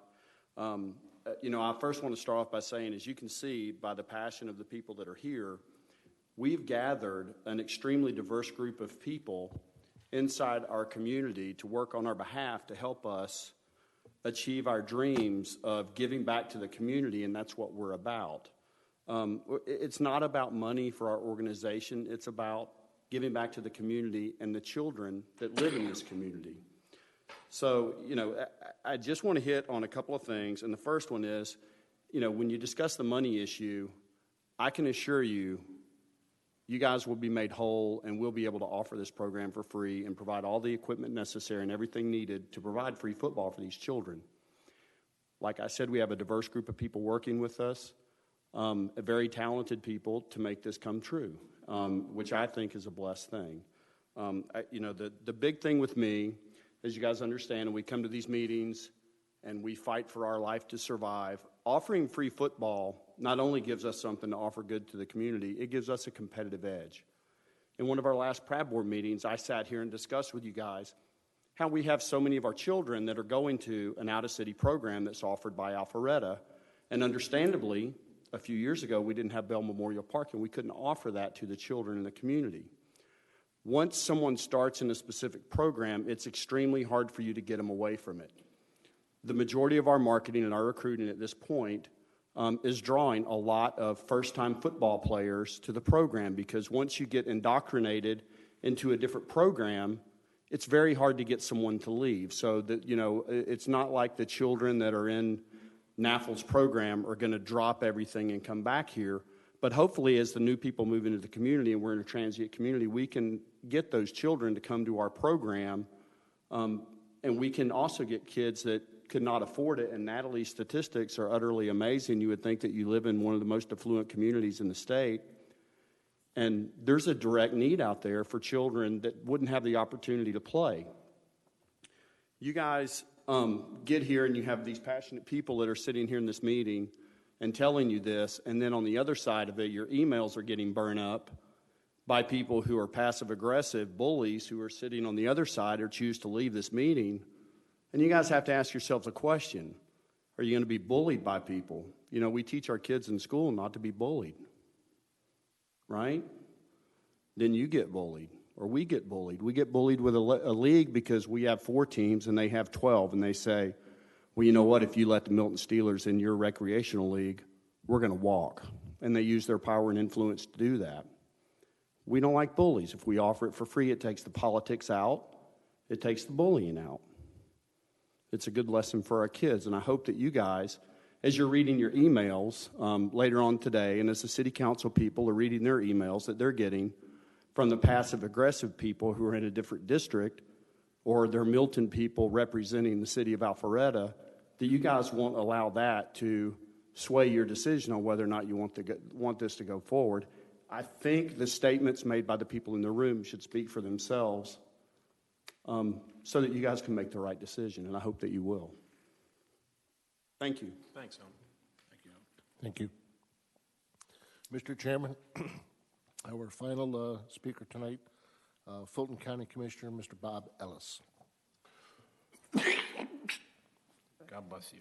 Thank you. Jim. To all the members of the board, thank you for your service. You know, this is what citizen government's all about, and active participation here, and you guys volunteering your time, and really appreciate that. It's what makes all our communities great, and particularly Milton great. I wasn't going to say anything, and then... Mr. Ellis? Yes. Would you read your name and address into the... Yes, I thought I said it. All right. Bob Ellis, 14025 Triple Crown Drive, Milton, Georgia, 30004. I wasn't going to say anything, but, you know, football still, you know, just brings out the passion in everybody, as you all can see tonight. And it's also, football, when it's done right, can be the great equalizer. You know, when kids are in a huddle in hot days, being forced to kind of go through repetition, work as a team, coordinate over and over and over, it breaks down barriers. It breaks down walls. I grew up in a community like that. My dad was a retired football coach for about 30 years, and I wasn't a very good player, but I got the opportunity to play a long period of time with guys from much different backgrounds than me. Guys that lived in trailers, guys that lived in apartments, guys that lived on farms, guys that drove the Mercedes and BMWs, but we all played together. And they broke down barriers for all of us. And I look in terms of where we all sort of wound up later in life, and while not many of us wound up making a career out of football, I think a few of us played some small-time college football, but outside of that, but we learned a lot of life lessons, and I also looked at the way that these guys live their life now.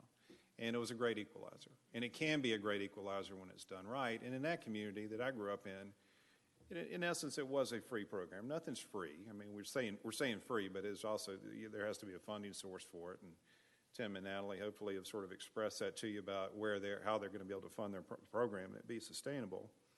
And one of the other things that sort of struck me as I've gotten to know Tim and he's talked to me about his program was the emphasis on safety. Football's got a lot of problems. I mean, it really does in terms of the perception of the game. And you sort of, and you can see it, you can visualize it and see what's going on with it. Decisions are going to have to be made about how all programs, starting at the youth level in particular, so where it really needs to start and really needs to be a greater emphasis on it, is how safety is employed. I think a lot of the stuff that Tim is doing in his program and the emphasis on quality coaching, teaching, the equipment aspects of it, I think the sponsorship that Guardian is providing to it, that's important, and it can be part of making football sustainable long term. You know, I'm not going to get on a soapbox about what's happening with youth sports, but there are problems with youth sports today. There's definitely an overemphasis on elite athletics and feeder teams down to too much of a lower level. And that's playing out all around us. Milton has an opportunity to not let that get ahead of us and to sort of turn the tide on that and strike the right balance with it. There's a need for feeder teams and these travel teams and so forth, but there's a greater need for quality recreation league play. And that's sort of getting lost in a lot of the communities around us. Youth sports comes with politics. Sports comes with politics. Life comes with politics. I don't know that you're ever going to remove that, so I won't talk about that. The other thing that I think is a unique opportunity, if this program's done right and is built upon, is the opportunity to maximize a city asset. We got great facilities that have come online. You guys are doing a great job of sort of beginning to get utilization of those. And this is an opportunity to begin to maximize those further and further build upon the identity of the city of Milton. And I'm excited about 1 minute, sir. About the opportunity that can bring. And then the other piece of it, just the ability to increase participation. We got too many kids that are roaming around doing nothing. Too many kids that sort of drift. You know, I look at even our obesity rates. I saw our obesity rates in Fulton County. They've actually gone up in the past 5 years. Just looking at those yesterday. The idea that we can get more kids out there participating, learning leadership skills, becoming more healthy, building self-esteem, and gaining character and confidence to live their lives. I think it's a good opportunity, and hopefully that you all can find a way to work this out with Tim and Natalie and their league. Thanks. Thank you. Thank you. Thank you. Mr. Chairman, that's all the speakers registered tonight. Awesome. Thank you, sir. Wow.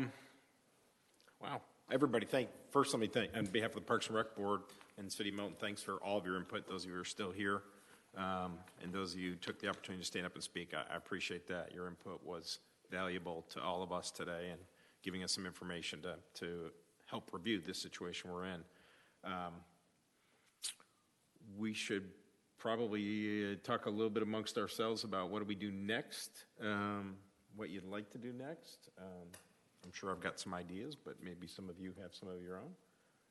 So I'll open the floor amongst ourselves to that.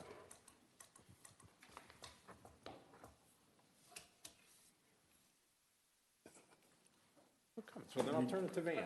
Then I got a question, Van. So, and Jim, feel free to chime in here. So one of the things that we're one of our primary role is to advise the council as decisions they have to make.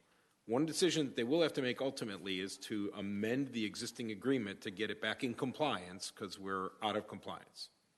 That is correct. The whole purpose here is just to address it and you folks make a recommendation to the city as far as getting back into compliance or not. And we heard a lot of comments about innovative funding. I heard words like it's been explained to us how it's sustainable and that if it's done right, it's a good thing. And call me the skeptic. It's one role I play well. All I've heard is we're going to get sponsors. I don't know how. And so I throw the question to you, Van, as their liaison, and to Jim, as staff for the city, to say, where's your confidence level that what's being said will be delivered so that we can take that item and address it? Because I feel that all we've done is talk that it's a good thing, but if I say my house is going to sell in 2 days, that's one thing, but if it does sell, it's a different thing. So that's my one of my top concerns. I'll defer to Van. So we're open for discussion. Yeah. Right? Okay. All right. Well, I'll be honest with you. When I first took on this job, I really didn't know what to expect. And after meeting Tim and Natalie and Alan, I am convinced that this is a long-term deal. I'm convinced that there is an angel that will be financing this.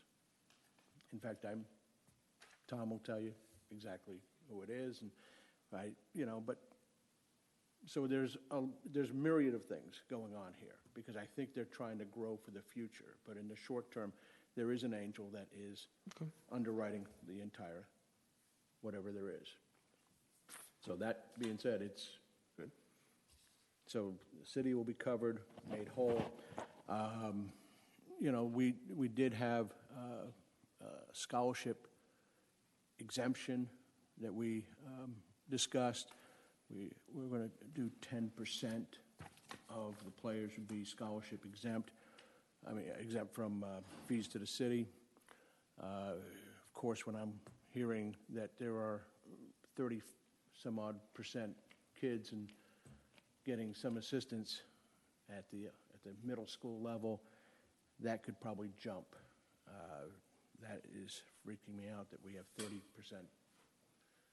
getting some sort of assistance. And that can be looked at down the road if the numbers warrant it. The other thing is the out of city. The idea is not to go too far afield here, not go to Woodstock, not go to Forsyth, but to go to basically the areas that the high school zones that are zoned for Right. Milton, Right. Milton High School. So Roswell would fit in. Mm-hmm. They do have one person from Johns Creek. That's more of the outlier, but I think that everybody, is going to be within the Milton, Alpharetta, Roswell. They'll be zoned for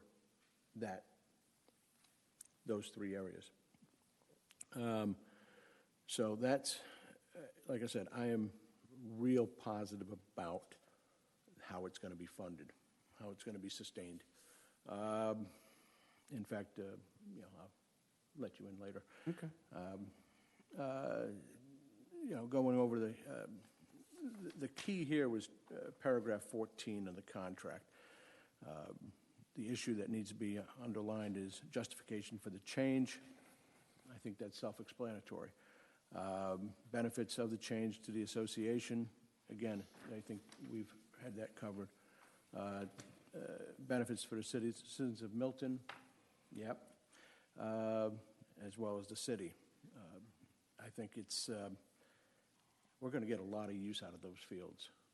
I think we're going to get a lot of use for that. And 231, if they can hit that this year, that would be incredible. But, I think that's their cap. Whether or not they reach it or not, their goal is not to get 231 to allay your fears about bringing out-of-city kids in.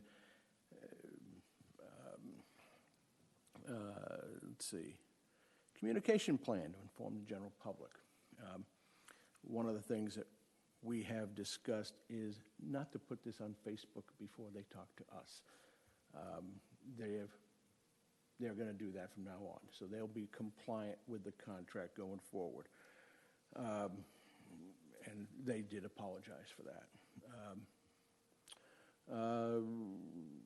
Timeline for implementation, as soon as possible. Obviously, June 1st is, they need to get things done before then. Financial impact to the program participants, they made it quite clear it's free. Let's see, what have I'm sure if I missed it. So the contract, what I recommend is that the contract be changed to reflect that the fee will be, that they are going to be providing free football. That's number one. Scholarship cap, you can add that in there. Addition of the grades. Actually, they had a 6th grade team this past year to include 7th and 8th. And from my understanding, we're going to have one team for each grade. So there's going to be one team for the 6th, one team for 7th, one team for 8th. So it's not going to be, hey, we're going to grab everybody from Cambridge or everybody from Milton. It is what it is. Right now, they're just trying to feel their way until and get their program going like NAFL.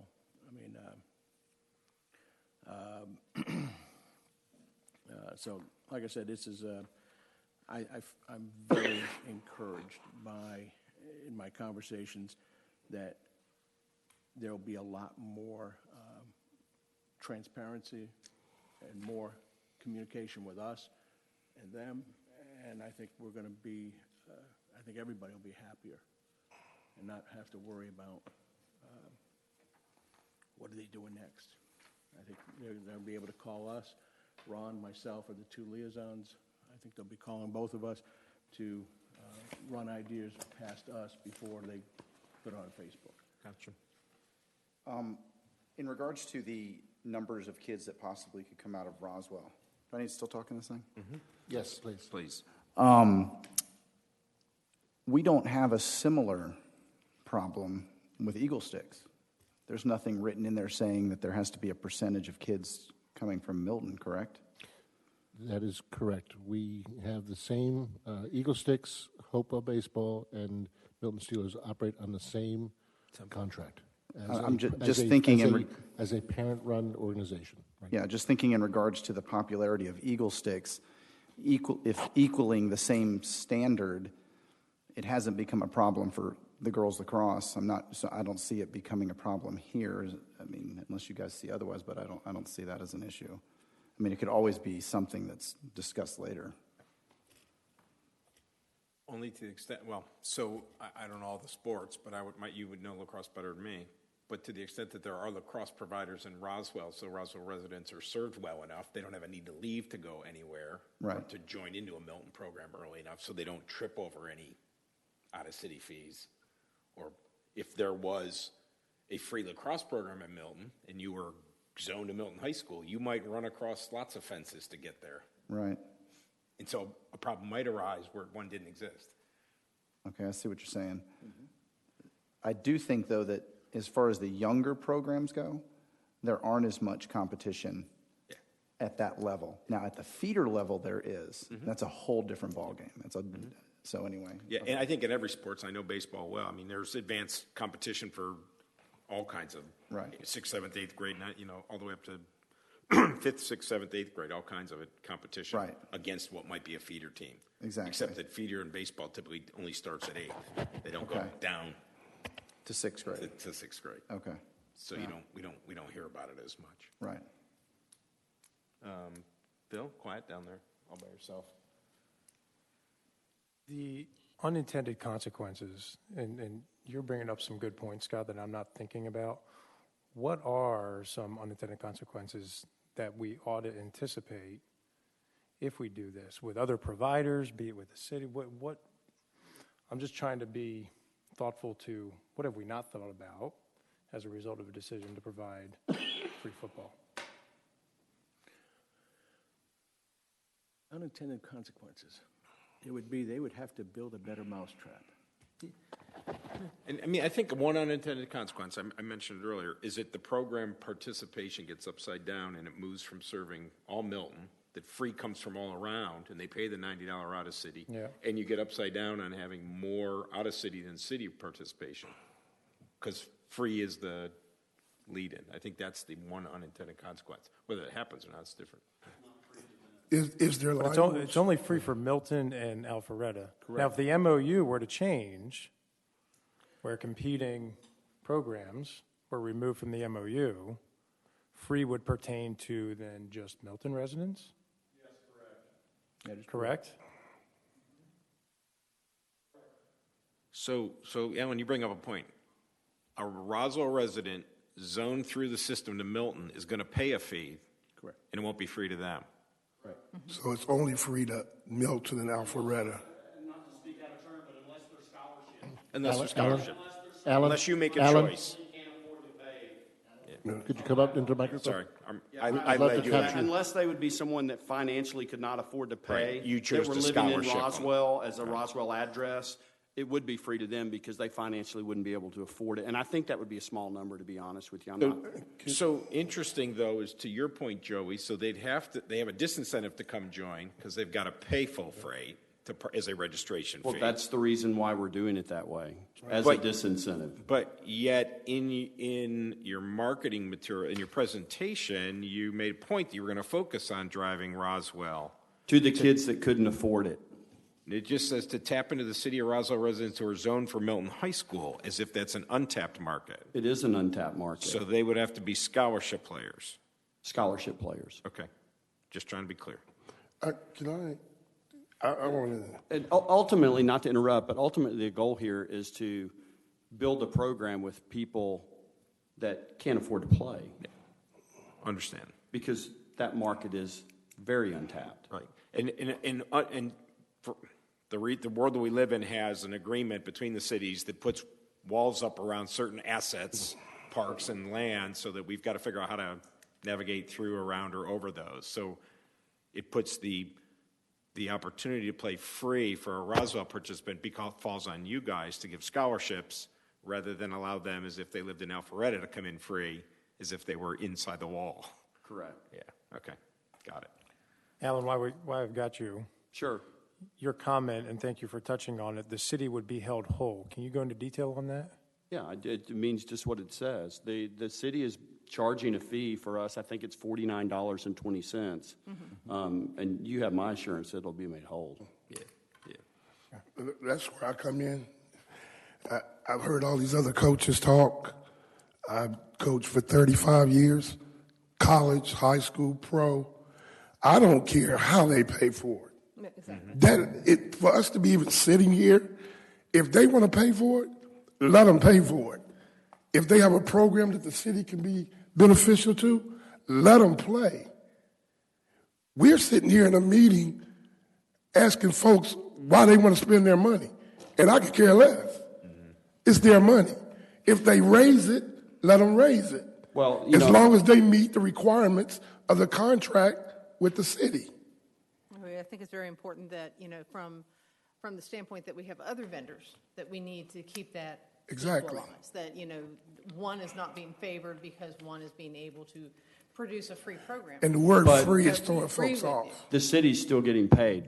Exactly. Exactly what we're saying. That's what we're talking And the word free is throwing people off. It's not free. You're either raising money through your boosters or you're having someone donate, and that's fine as long as you meet your financial requirement. It shouldn't matter how you do it as long as it's done legally and done by contract. Yeah, I don't know. It's that simple. If you got 45 kids on a team and 18, somebody's going to get left out. That's a known fact. That's a known fact. It's 120 kids on a college team. Some of them never get out of their jersey. It's a known fact. So, I mean, we're sitting here. Let's not, at the detriment of kids, hurt a program on wording that's going to be beneficial for the city and the kids. Now, I don't think that the city can stand in a position to tell any vendor or any partner how they are going to find financing for their programs. I don't think that's our job. I don't think that that should be a point of contention. I think that as long as the, no pun intended, playing field is equalized between all the vendors and their contracts, then it shouldn't be our job We to do tell have- you how Right. to do that. Right. And I think that's the whole gist of it. I can see where some other vendors or some other programs might take exception with this. Well, let them go find funding too if they want to offer a free program. I mean, it's fine. Right. Natalie, would you come to the microphone, please? It's funny because our city vendors have only supported us. Baseball wants to form a partnership where we can have kids play flag and baseball, like on a Saturday where they do half baseball, half flag. We have not figured it out yet. It was just proposed to us from baseball. But our partners, lacrosse, they've all supported it. It's no one from Milton that's giving the hassle or the headache. It's everybody from outside who has nothing to do with city business. Right. And we just want to make sure, that we are treating all the They're pulling vendors our the same. kids out of Milton for their program, and you're now come up with a way to keep those kids in Milton. Yeah, absolutely. That's the problem. Yeah, so that's- It's not a So it's a as simple far as thing. our relationship with our partners, it couldn't be any better. And I think that the city also cannot, it's not our job to foster competition for other That's programs. right. If a feeder program is affected by this, they have other issues. Right, and just to let you know, we support both feeders. Alan has personally paid thousands of dollars to the Cambridge feeder and has been our chair. And we have given to the Milton Touchdown Club. I have a copy of just one check. I couldn't find the other two checks because Tim just writes them. So we support, both programs. Yeah. We just want people to have a choice to do something different. It's not an argument. Coach Estes, who's been one of our supporters from day one, he works at Milton.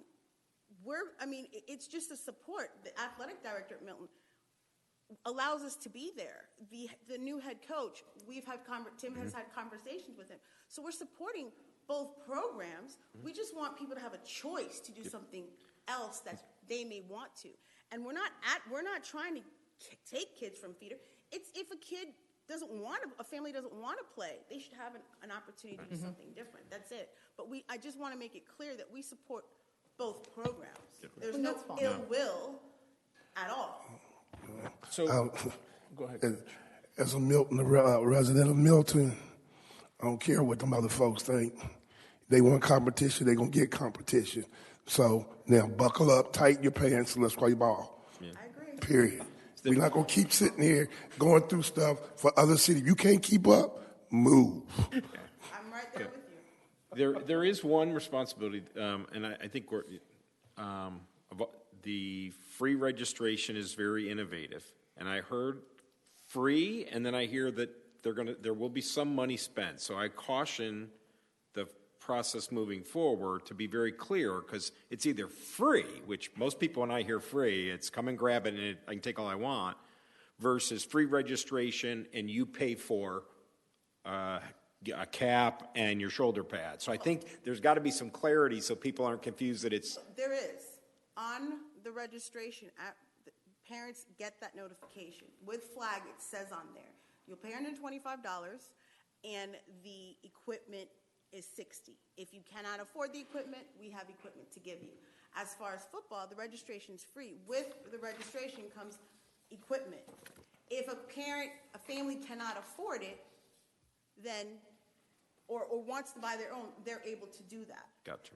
But the only thing that's free is registration, and it says on the website, free registration. I know it does, but you and I both know what people read free to be. So that's so then that falls back to, and I'll say it the last time, which is, while it's not our job to I guess our job is to protect the citizens of Milton, so that we want to ensure that as you move forward with your change in your program, should we agree that that's the path we're taking, that it is sustainable. Because the worst thing, and not that I doubt that it would happen, because your hearts aren't in that place, but the worst thing would be happen to get a program, get all these people to sign up, and then it never materializes or it changes dramatically, and then we would all go down to saying we were for it and it fails. So not that I'm motivated, but our job, sometimes government's job, sometimes advisory board's job, is to make sure that the protections are around so that as it goes forward. Because I think there's it sounds like a lot of interest in your innovative pricing scheme. I'll say that. I'll turn to Jim to try and pivot a little bit so that we can make sure we've closed this top and give it all the air it needs, but at the same time, to see if we'll finish up our rest of our meeting. God bless the both of you. One of the items is the discussion of the change in pricing.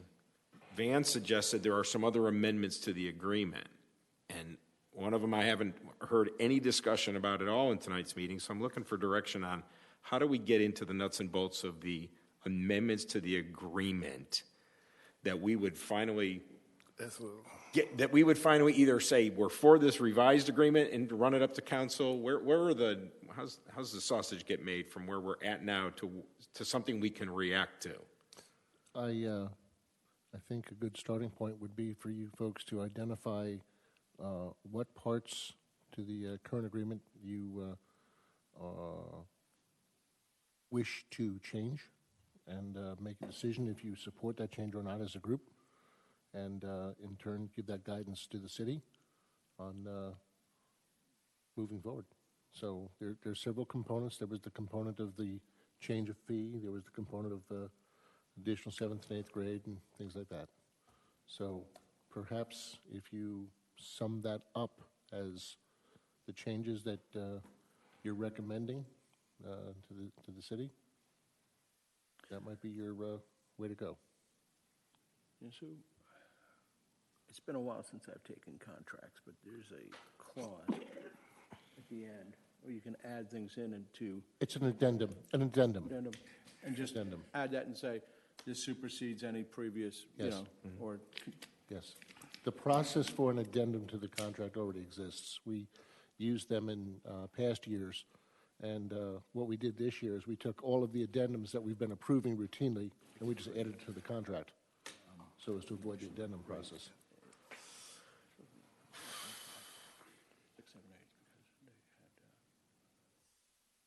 Van, if you want to hear me out, I've heard 5 amendments to the agreement, or 5 items that need to be amended in the agreement.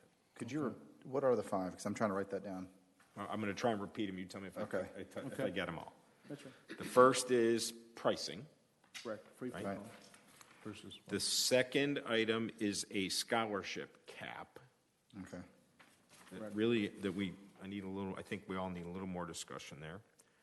The third is the addition of a 7th and 8th grade team. So there would be a 6th, 7th, and 8th grade team. Well, yeah, I would say that make it officially 6th, 7th, and 8th, because the way I understand it, when it says youth football, the understanding was K through 5. Okay. So we would Even though they add have a 6th grade team. So we would add let's- 6, 7, and 8 because Right. that's a structural change to the Right. program. Right, but I mean, just to make sure there's no ambiguity. Right? And then the fourth item is maximum number of registrants. Because at some point there, well, I mean, maybe there's not. I didn't think about the Hopewell Middle School, so maybe I'll take that off the table. I'll take that back. That's not an issue. At some level, it's not an issue.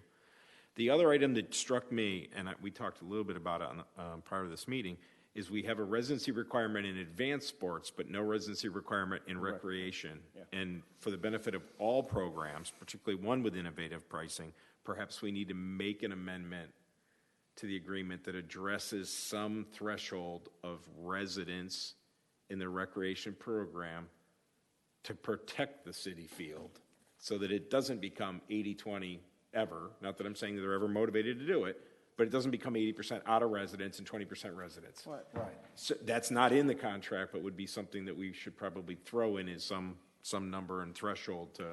I don't disagree with that. I just think that the way I see it is the wild card here is the Roswell, and it's the Roswell people that are I understand. are slated zoned for Milton, and why they did that is beyond me. But it is what it is, and that's the only reason I said that, because you've got people, and I don't, and it was probably, we didn't have anybody from Milton here, Milton Feeder, to say, how do they address, kids from Roswell? I mean, because they, it can't be just kids from Milton. It's got to be kids from Roswell that are going to be able to play for Milton. So on the lacrosse feeder, if you are going to attend Milton High School, there is no prevention for girls lacrosse.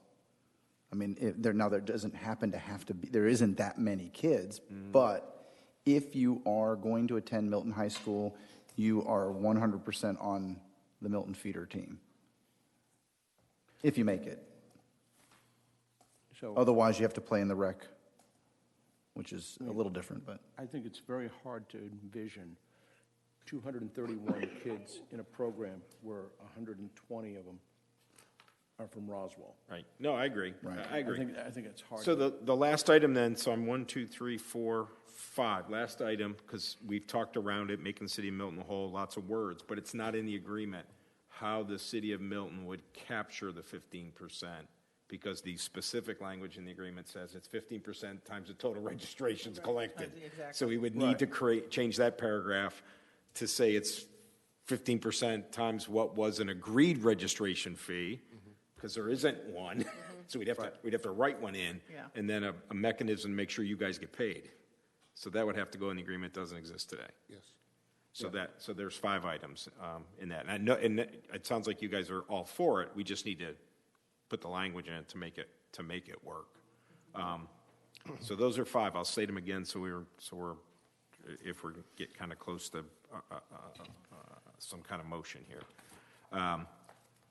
Innovative pricing with free registration for tackle for Milton and Alpharetta residents. A scholarship cap. You need to tell me just a little bit about that in a second. The addition of grades 6, 7, and 8. Structural change of the program. We need language to address the payment of the city of Milton fees at 15%. And so we're all in agreement, I think, in principle. We just Jim would need to come up with some language that we could look at subsequently that would make it work. And then lastly, some discussion or consideration for what's the right number of residency requirements in recreation, just as a fail-safe. Those are the 5 bullets that we've kind of been going around and around on. If you would, Van, talk to me about scholarship caps just for a second, because you brought that out at the end. Yeah, one of the things that really is intriguing about this is how they go to apartment complexes and recruit kids off the apartment complexes. And I think that's just fantastic.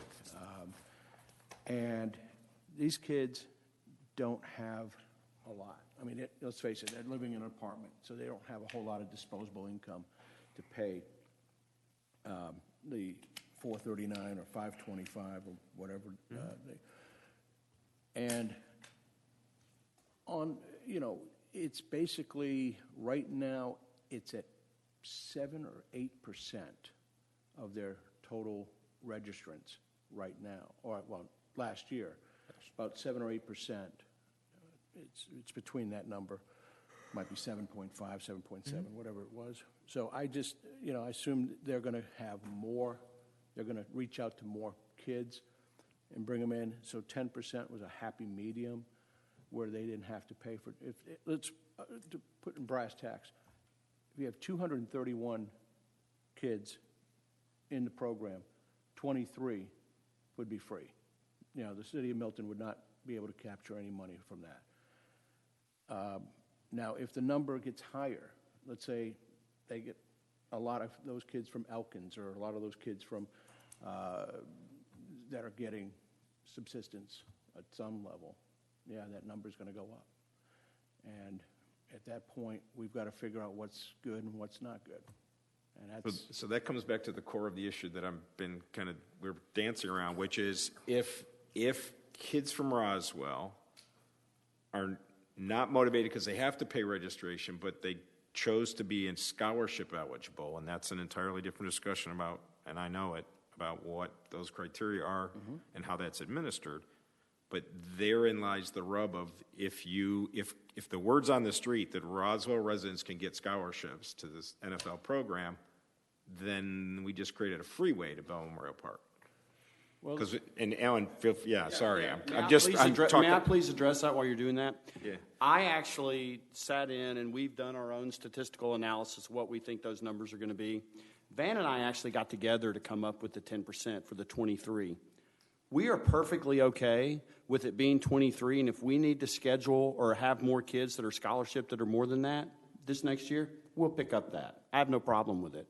Then we can revisit it next year once we show you guys the proof that those children need the program, and we'd like to have them. So if the number goes up next year, let's revisit it then. But I think 23, based on our numbers that we had last year, with what we're projecting we're going to get this year, we're perfectly okay as an organization having 23. So let's make it a non-issue. Gotcha. Fair. And that's the maximum. Mr. Chairman, I'd also like to point out the Milton Steelers are aware that on scholarships, they are still responsible for the $90 out-of-city fee. Somebody's responsible. Okay, Yeah. yeah, they're aware of that, okay? Yes. Okay.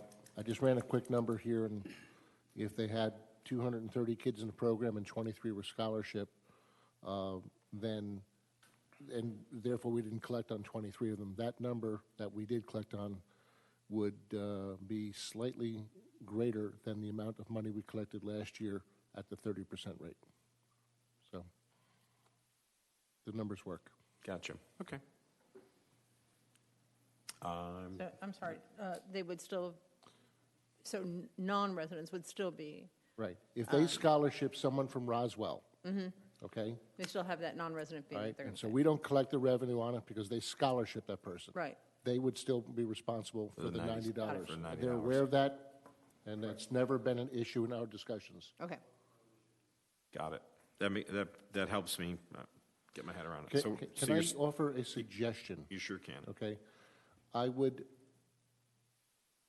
urge that you not try and create the perfect wording here, because ultimately we're going to have a lawyer rewrite up this addendum.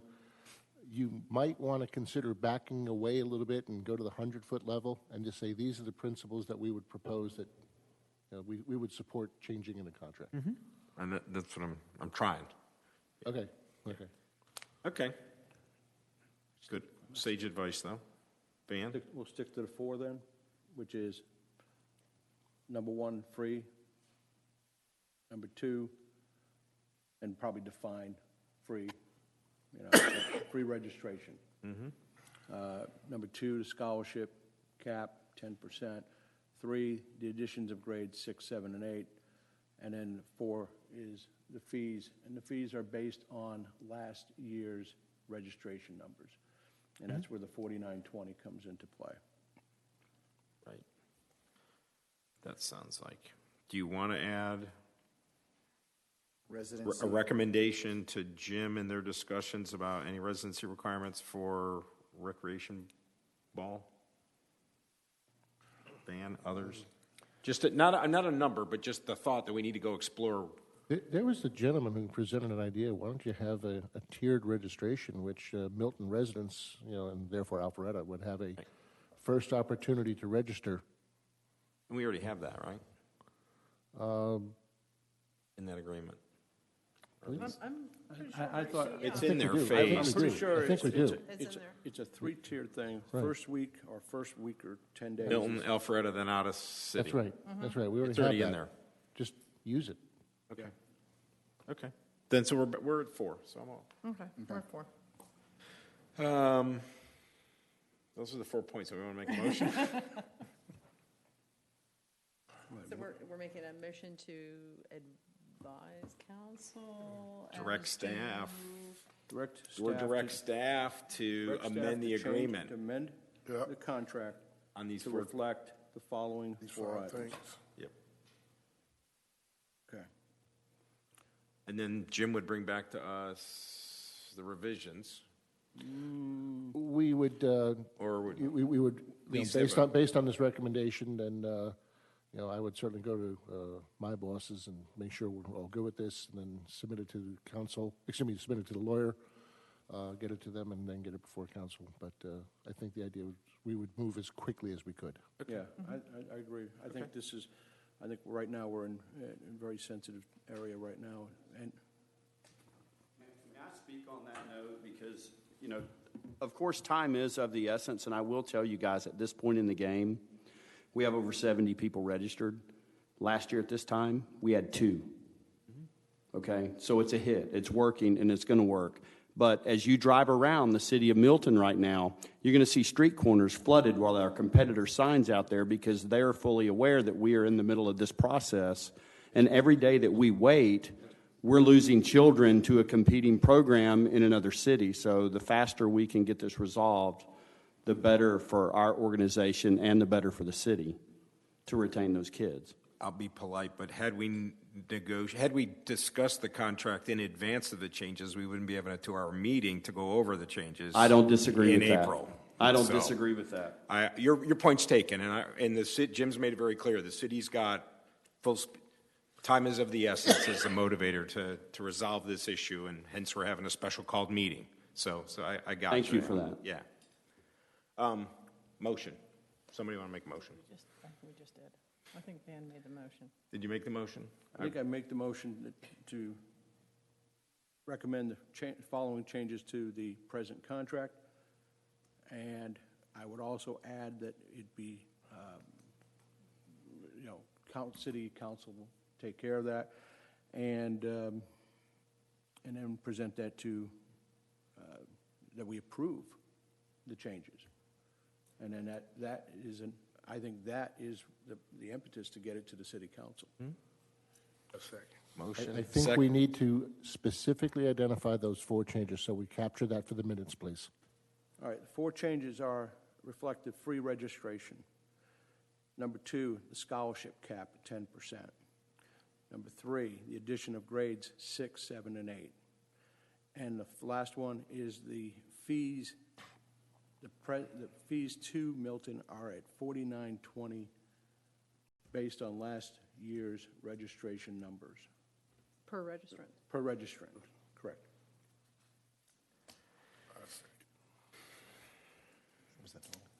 Motion. $49 by Van. Second. Second by Coach Hill. All in favor? Aye. Aye. So moved. So carried. Thank you, folks, for all your input and discussion. The ones who goes to the Does anyone want to take a short 5-minute break and refresh Love to. themselves? Thank you. Yes. Okay. All right. Yeah, I don't know what I kicked over. Did you kick the same thing over? The panel. It's a panel. Yeah, the panel. Yeah, I came right down. The panel covers. Come down? Yeah, mine came down early. I don't think they've super glued those yet. No. Actually, they got magnets on them, but that didn't hold it. If they, as long as we get the money from the city. And I've always said that. It's like, I know it's a good program. You don't have to be up there telling me that. I'm going to say, as long as you pay me. That's our whole deal. As long as you pay in the city, because as a father of 6 girls who don't play football, I still pay taxes. So I'm helping pay for that food. And the only It's time not free. the only time it's going to go to hell in a handbasket is They get too many kids. if too many kids, and if somehow this gets so upside down. Exactly. But you know what?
All right, microphones are on again. Thank you, sir. The meeting reconvenes at 9:23. After a lengthy discussion, we will move to committee reports. Dave Shannon's not here to talk about Hopewell baseball. So, Jim, what can you share with us about Hopewell baseball? They're just cruising along. Everything's going fine. Apparently, they're partnering with everybody. Juan Salas is doing some innovative and different things kind of like what most schools are doing. It's different than when I ran it, but change is good, and I like what I see. Good. I like what I see. Okay, awesome. Thank you. We probably don't need a Steelers update No. unless there's anything else you want to tell us that we haven't covered in the last 2 hours. So thank you, Van, again, for all the work that you've done as the liaison to the Steelers, and Coach for being Stand out of the way. oversight. Just Yeah, stand we out of the appreciate way. that. Joey, you want anything to report on Eagle Sticks? There's nothing to report. I spoke to Tim, and he said nothing at this time. Awesome. They're doing great. Good. Coach, I noticed you put a note, Veterans Committee. We did Yeah, I'm last just week. gonna need to get with city council, because I know we want to do something on Memorial Day weekend. And, It's going to be here this year.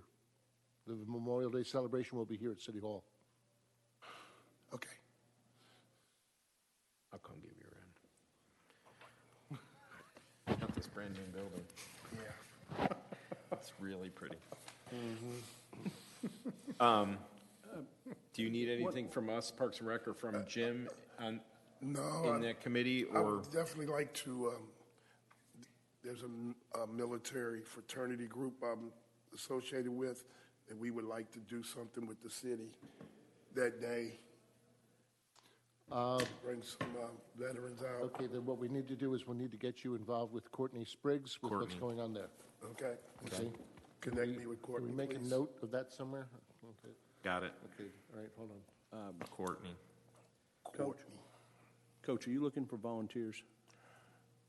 Well, Because last year I thought you were looking for We volunteers. needed, because if we put all of those plaques back up, but, I mean, Councilman Lusk takes care of the highway stuff, but the little flags around the, since it's not going to be over at Freedom Park.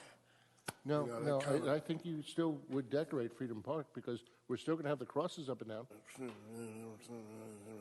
All right, all right. You need to talk with Courtney Yes. to know what is the city Yeah. plans, And where we can also, fit in. and then where to match it up. Exactly. Yeah. Because we can use that as a community service project for the Yep, group. yep. So I'll help come out we'll and get put you 'em and Courtney talking. We'll get that, we'll make that happen. Great. That will close out committee reports. Move to unfinished business. Item A, discussion on possible fee changes for rentals. Mr. Chairman, this is something I got out to you folks late today. There's, this is I'm going to have to go to council to get formal approval on this. And so I wanted to get your input and see if there was any other changes that you wanted to make. The staff recommended changes are identified in red. I don't know if there was a desire to make any changes regarding the rental policy to participating program, to competing program providers. We've talked about that before. We've gone back and forth on that. If there was a desire to make a change, this would be the time to do that. And what we've done on the rental policy itself, the previous process of requests not coming on a first-come, first-served basis, but doing them twice a month, that sounded great, but it became unworkable, right? Because people would come in and they'd want to rent, and if we had to tell them we have to wait until the 1st or the 15th to let you know if you've got it, it wasn't exactly the customer service friendly that folks were looking for. So the reality is, it is first-come, first-serve, okay? Exactly. Okay, but we do have a level of prioritization here. And so this is what we've proposed as this level of prioritization. And we would be using that in cases where we have competing requests. Yep. Okay? But quite honestly, and what we're also doing is we're adding to this language on nonprofit organizations. I have talked with our legal attorney. I might have to change the language a little bit, but he gave me the go-ahead that this is something we could do. So if you have a nonprofit organization that is doing something specifically beneficial to the city of Milton, then there is an ability to let them use a facility Without charge. without charging them. Yeah, that makes sense. Tim, do we have another copy of this? I'm missing several pages. Oh, Okay. Yeah, I'm missing some too. That's where my fraternity falls in. We're 501(c)(3), military fraternity. We need a meeting room I can follow once along a with. month. I'm with you on that, so I'm I tracking. can follow along, just as long as we're hitting the hitting the points. I'm tracking you on the processing of requests and the prioritization items 1 through 5, and I get this nonprofit. That makes sense. Now we're into fees. Okay. We've also come up with some revised fees. We sat down, there was a committee formed within the city. It involved several different departments, economic development, HR, community development, Parks and Rec. And we want to try and make it a little simpler in terms of what we're offering. And also, we will have the ability to rent out the IGA fields once we get that agreement in place. Yeah. All right, so that becomes an opportunity for us to gain some additional revenue. And we were also argued very closely, and we were able to convince some folks to reduce the security deposit at the Broadway Pavilion from $500 down to $350. That's been a little bit of an issue in our customer service. So I'm tracking down through the fees. I got item F. I see the changes. Then you've got a paragraph with no letter and a subheading A. Natural turf fields at Birmingham Falls Elementary School. That's actually the continuation of item F. Item F is athletic fields rectangular. Yep. And refers to artificial turf fields, and then this refers to the natural turf So fields. that would be, that's going to be C. So that would, so this is actually F1, F2. Yeah. I'm just a contract. That's okay. Okay, That's okay. I'm with you. From 500 to 350 on Broadway. Yeah, I see that. So then it's F, then it's G. Got it. Okay, now we're into universal guidelines. That looks like it's unchanged. We're into And then policies unchanged, and now we're into and the then actual the- listing of fields. The actual facilities and fields, all we did is just made a couple corrections and added the Broadway Pavilion and Community Place. Gotcha.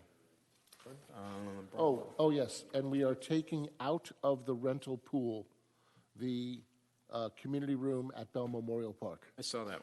What's the thought process there? Well, it would take more effort to clean it up. I mean, we've got baseball, football, and lacrosse all using it. I'm sure. It's storage room now, huh? It's a meeting room. It's a storage room. We've added, by the way, a powered screen, and we're also going to be adding a projector. So now they could, if you had rain and you wanted to bring some kids in, and you wanted to show them, some video of what's going on, things. It's meant as an additional training tool. Got it. But it's really. It's not a It's a working room. It's not a. It's a working room. Yeah. It's not a Meeting rentable room. Fair enough. For everybody on back to the issue of outside agencies renting field space. This is our last shot on goal before Jim takes it to council. We voted to leave the policy in place last time. If we wanted to make it more restrictive and say no, or that there'll be no competing at all, or if we wanted to say something like only at the discretion of the Parks and Rec director, such that, for in a situation where that would apply would be if Wills Park had a drainage thing erupt and a big erosion in the middle of a ball field, and they said, hey, we need a ball field for a period of time. Could you help us? Because if we say no, it's really saying no, never. Right. It still is a negotiated event at the city that they could walk over the policy. But we could change this policy at this point as we're recommending these go forward and say, as Jim had presented to us, no other municipality in that peer group of 12 or 15 that he looked at, with the exception of the city of Dalton, who said only in non-competing timeframes, this would be a chance to clean it up. Would that put you in an awkward position at all? No. Okay. This would actually put me in a better position. Okay, so if we said putting it in the discretion of the Parks and Rec director, that's not putting you in any? No. Okay. I moved that. I like it. Yeah. So the amendment, would need an amendment for Jim to rewrite the language here. So we could approve the recommendations for the facility and fields use policy with the following amendment, and then Jim would go and put it in. Somebody would want to make me a motion about what that amendment might be? Make a motion to change the language to give discretion to the Parks and Recreation Director to rent out space as he saw fit. Okay. And remove the competing programs. Yep.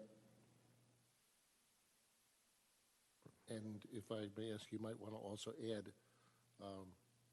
supporting the proposed staff language of the other changes as well. Yeah, I'm sorry. So it was approving we are correct. So we're approving the suggested changes that are highlighted, red line, and this amendment to give the discretion of the Parks and Rec Director for rental and remove competing program requests, and Jim can wordsmith that. That's what I heard. The motion by Van. Second by Sue. All in favor? Aye. Done. Carried. Wow, that's off the table. We are, can I, for the sake of... What a meeting. Unless somebody's got an overwhelming desire to talk about changing the meeting time, we've been kick that can down the road for one meeting. For the sake of... Which would mean that we're back to an 11:30 meeting next month? Okay. In May? Track's over next week. Okay. Okay. All right, so postpone that moment. We'll postpone that. Yeah, we'll defer that one. Can we have a vote on that, please? Motion to defer Part B of the unfinished business. Second.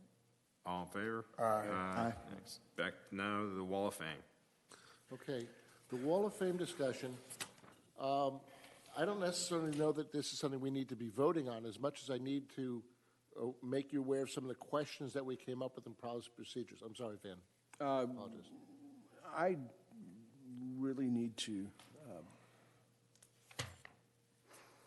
I make a motion to defer this. Back in February, I believe I was supposed to do this, and I have not, and it kind of, and I just realized that, and I'm going, I can answer a lot of this stuff. So if you don't mind, can I work this up and then present it at the next meeting? We have a motion to defer? Second. Motion for, second by Sue. All in favor? Aye. Okay. Okay, the master plan report. Staff. Want to let you folks know that we have selected a vendor. We've negotiated a price. We cannot yet publicly announce it because the contract has not been approved by council. Kathy Field did a phenomenal job to work this vendor over and get the price down. The contract is in the vendor's hands right now, and we expect to be voting on it at a council meeting perhaps as early as 2 weeks from now. If not, then the first one in May. What was this for again? I'm sorry. This is for the 5-year update of the city Parks and Recreation Master Plan and the Providence Park Master Plan. And we're going to do a statistically valid survey of residents of the city of Milton to get a picture of what are the wants, needs, and desires of Milton residents in Parks and Recreation now. A survey like this has not been done since 2010, and I think the evidence that the survey itself was ineffective in that one of the conclusions of the report was that Bell Memorial Park is little used by the community. I'm not a survey guy for Parks Master Planning, but what I do recall of the strategic plan that was created when I was around for it was there was no forced ranking when people were asked for their input. So people said, I'm for blue sky, clean water, and trails. And so there was no pecking order to it. So you really was hard to interpret. Trails came out number one when really, as a field guy then, we needed fields. but everybody, because they didn't have to pick and choose the priorities, everybody said, well, I'm first for trails, and then let me figure out. So it's like 87% of the people were for trails. Well, I don't know about this board, but I won't ask you to show of hands, but I haven't been on a trail in the city of Milton yet. No, I haven't. And so forced ranking makes people make decisions in their responses, and I don't know if that's the current status quo. I will say this, in the contract, we have that this vendor will be meeting directly with you folks as the Parks and Rec Board to get this input and get this type of information. That's wonderful. Yes. Thank you. It's one more bigger thing you guys are doing this year. I'm sorry I keep putting more and more work on you guys, but That's you're doing right. great. We get paid a lot of money for this job. Oh, we're going to talk about that too. Mini libraries. We have a Girl Scout troop that's come to us, and they want to start putting up a mini library. I've actually seen them in St. Simon's. They wanted to do it at Broadwell Pavilion. Oh, they have them in Roswell, too. Yep, I'm not sure I want to do it at Broadwell Pavilion, especially since it's so close to the Milton Library, but I would like to get some input from you folks as to, how, if you would support some of this. This is not time sensitive, so we can defer it till next month, and you can look at it and look it over and think about it then. I'll make a motion to defer to next month. I second. All in favor? Aye. Aye. Oh, nice. Program status. Tom. Good evening. He speaks. Yes. For being here. Yes. Let's see. We got Sperber Music is going to offer a parent night out on the same evening as the party on the plaza. And we just finalized that yesterday, so we're pumping that out as quickly as possible. Hopefully she can get enough registration to do that.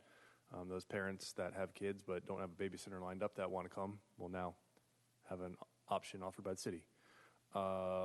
We have our new fitness program with Core Physique, and we're working hard to try to get their programs coming. The registration's tough when it's new. All the athletics, smooth sailing, as Jim had said. And, that should be good. That's it. Great. Got a lot of new fitness gyms in Milton, too. That's Yes, there are. Planet Fitness, and I'm guys just sucking up a lot of that. All right. And the last thing is you will have in front of you a package of documents that you need to complete in order to get your $50 a month stipend. There is a page at the very back called Waiver of Payment. If you look at this, say, I'm not going to fill out this paperwork. I'm with that page. It's a Homeland Security form. All right. Trying to tell you. All right. If anyone has questions on these documents, please contact me. Okay. But this is the smallest amount of paperwork that we could come up with and still keep everything legal. Seriously? It's a lot of paperwork. Yeah. So you got to fill out all of You got to this? spend $50 to get 50 for your first meeting. I Really? feel at about. Hey, man, I signed the waiver payment. You want to sign that? Mr. Chairman, that's all the items on the agenda. Hey, with nothing else left, you and don't with decide on the 9:42, waiver and my of payment. gracious thanks to everybody for their participation in this You don't do that discussion, back, do you? I entertain a motion to adjourn this meeting. Motion to adjourn. Yeah. Motion by Van, second by Sue. All in favor? So we got to bring this to you one day?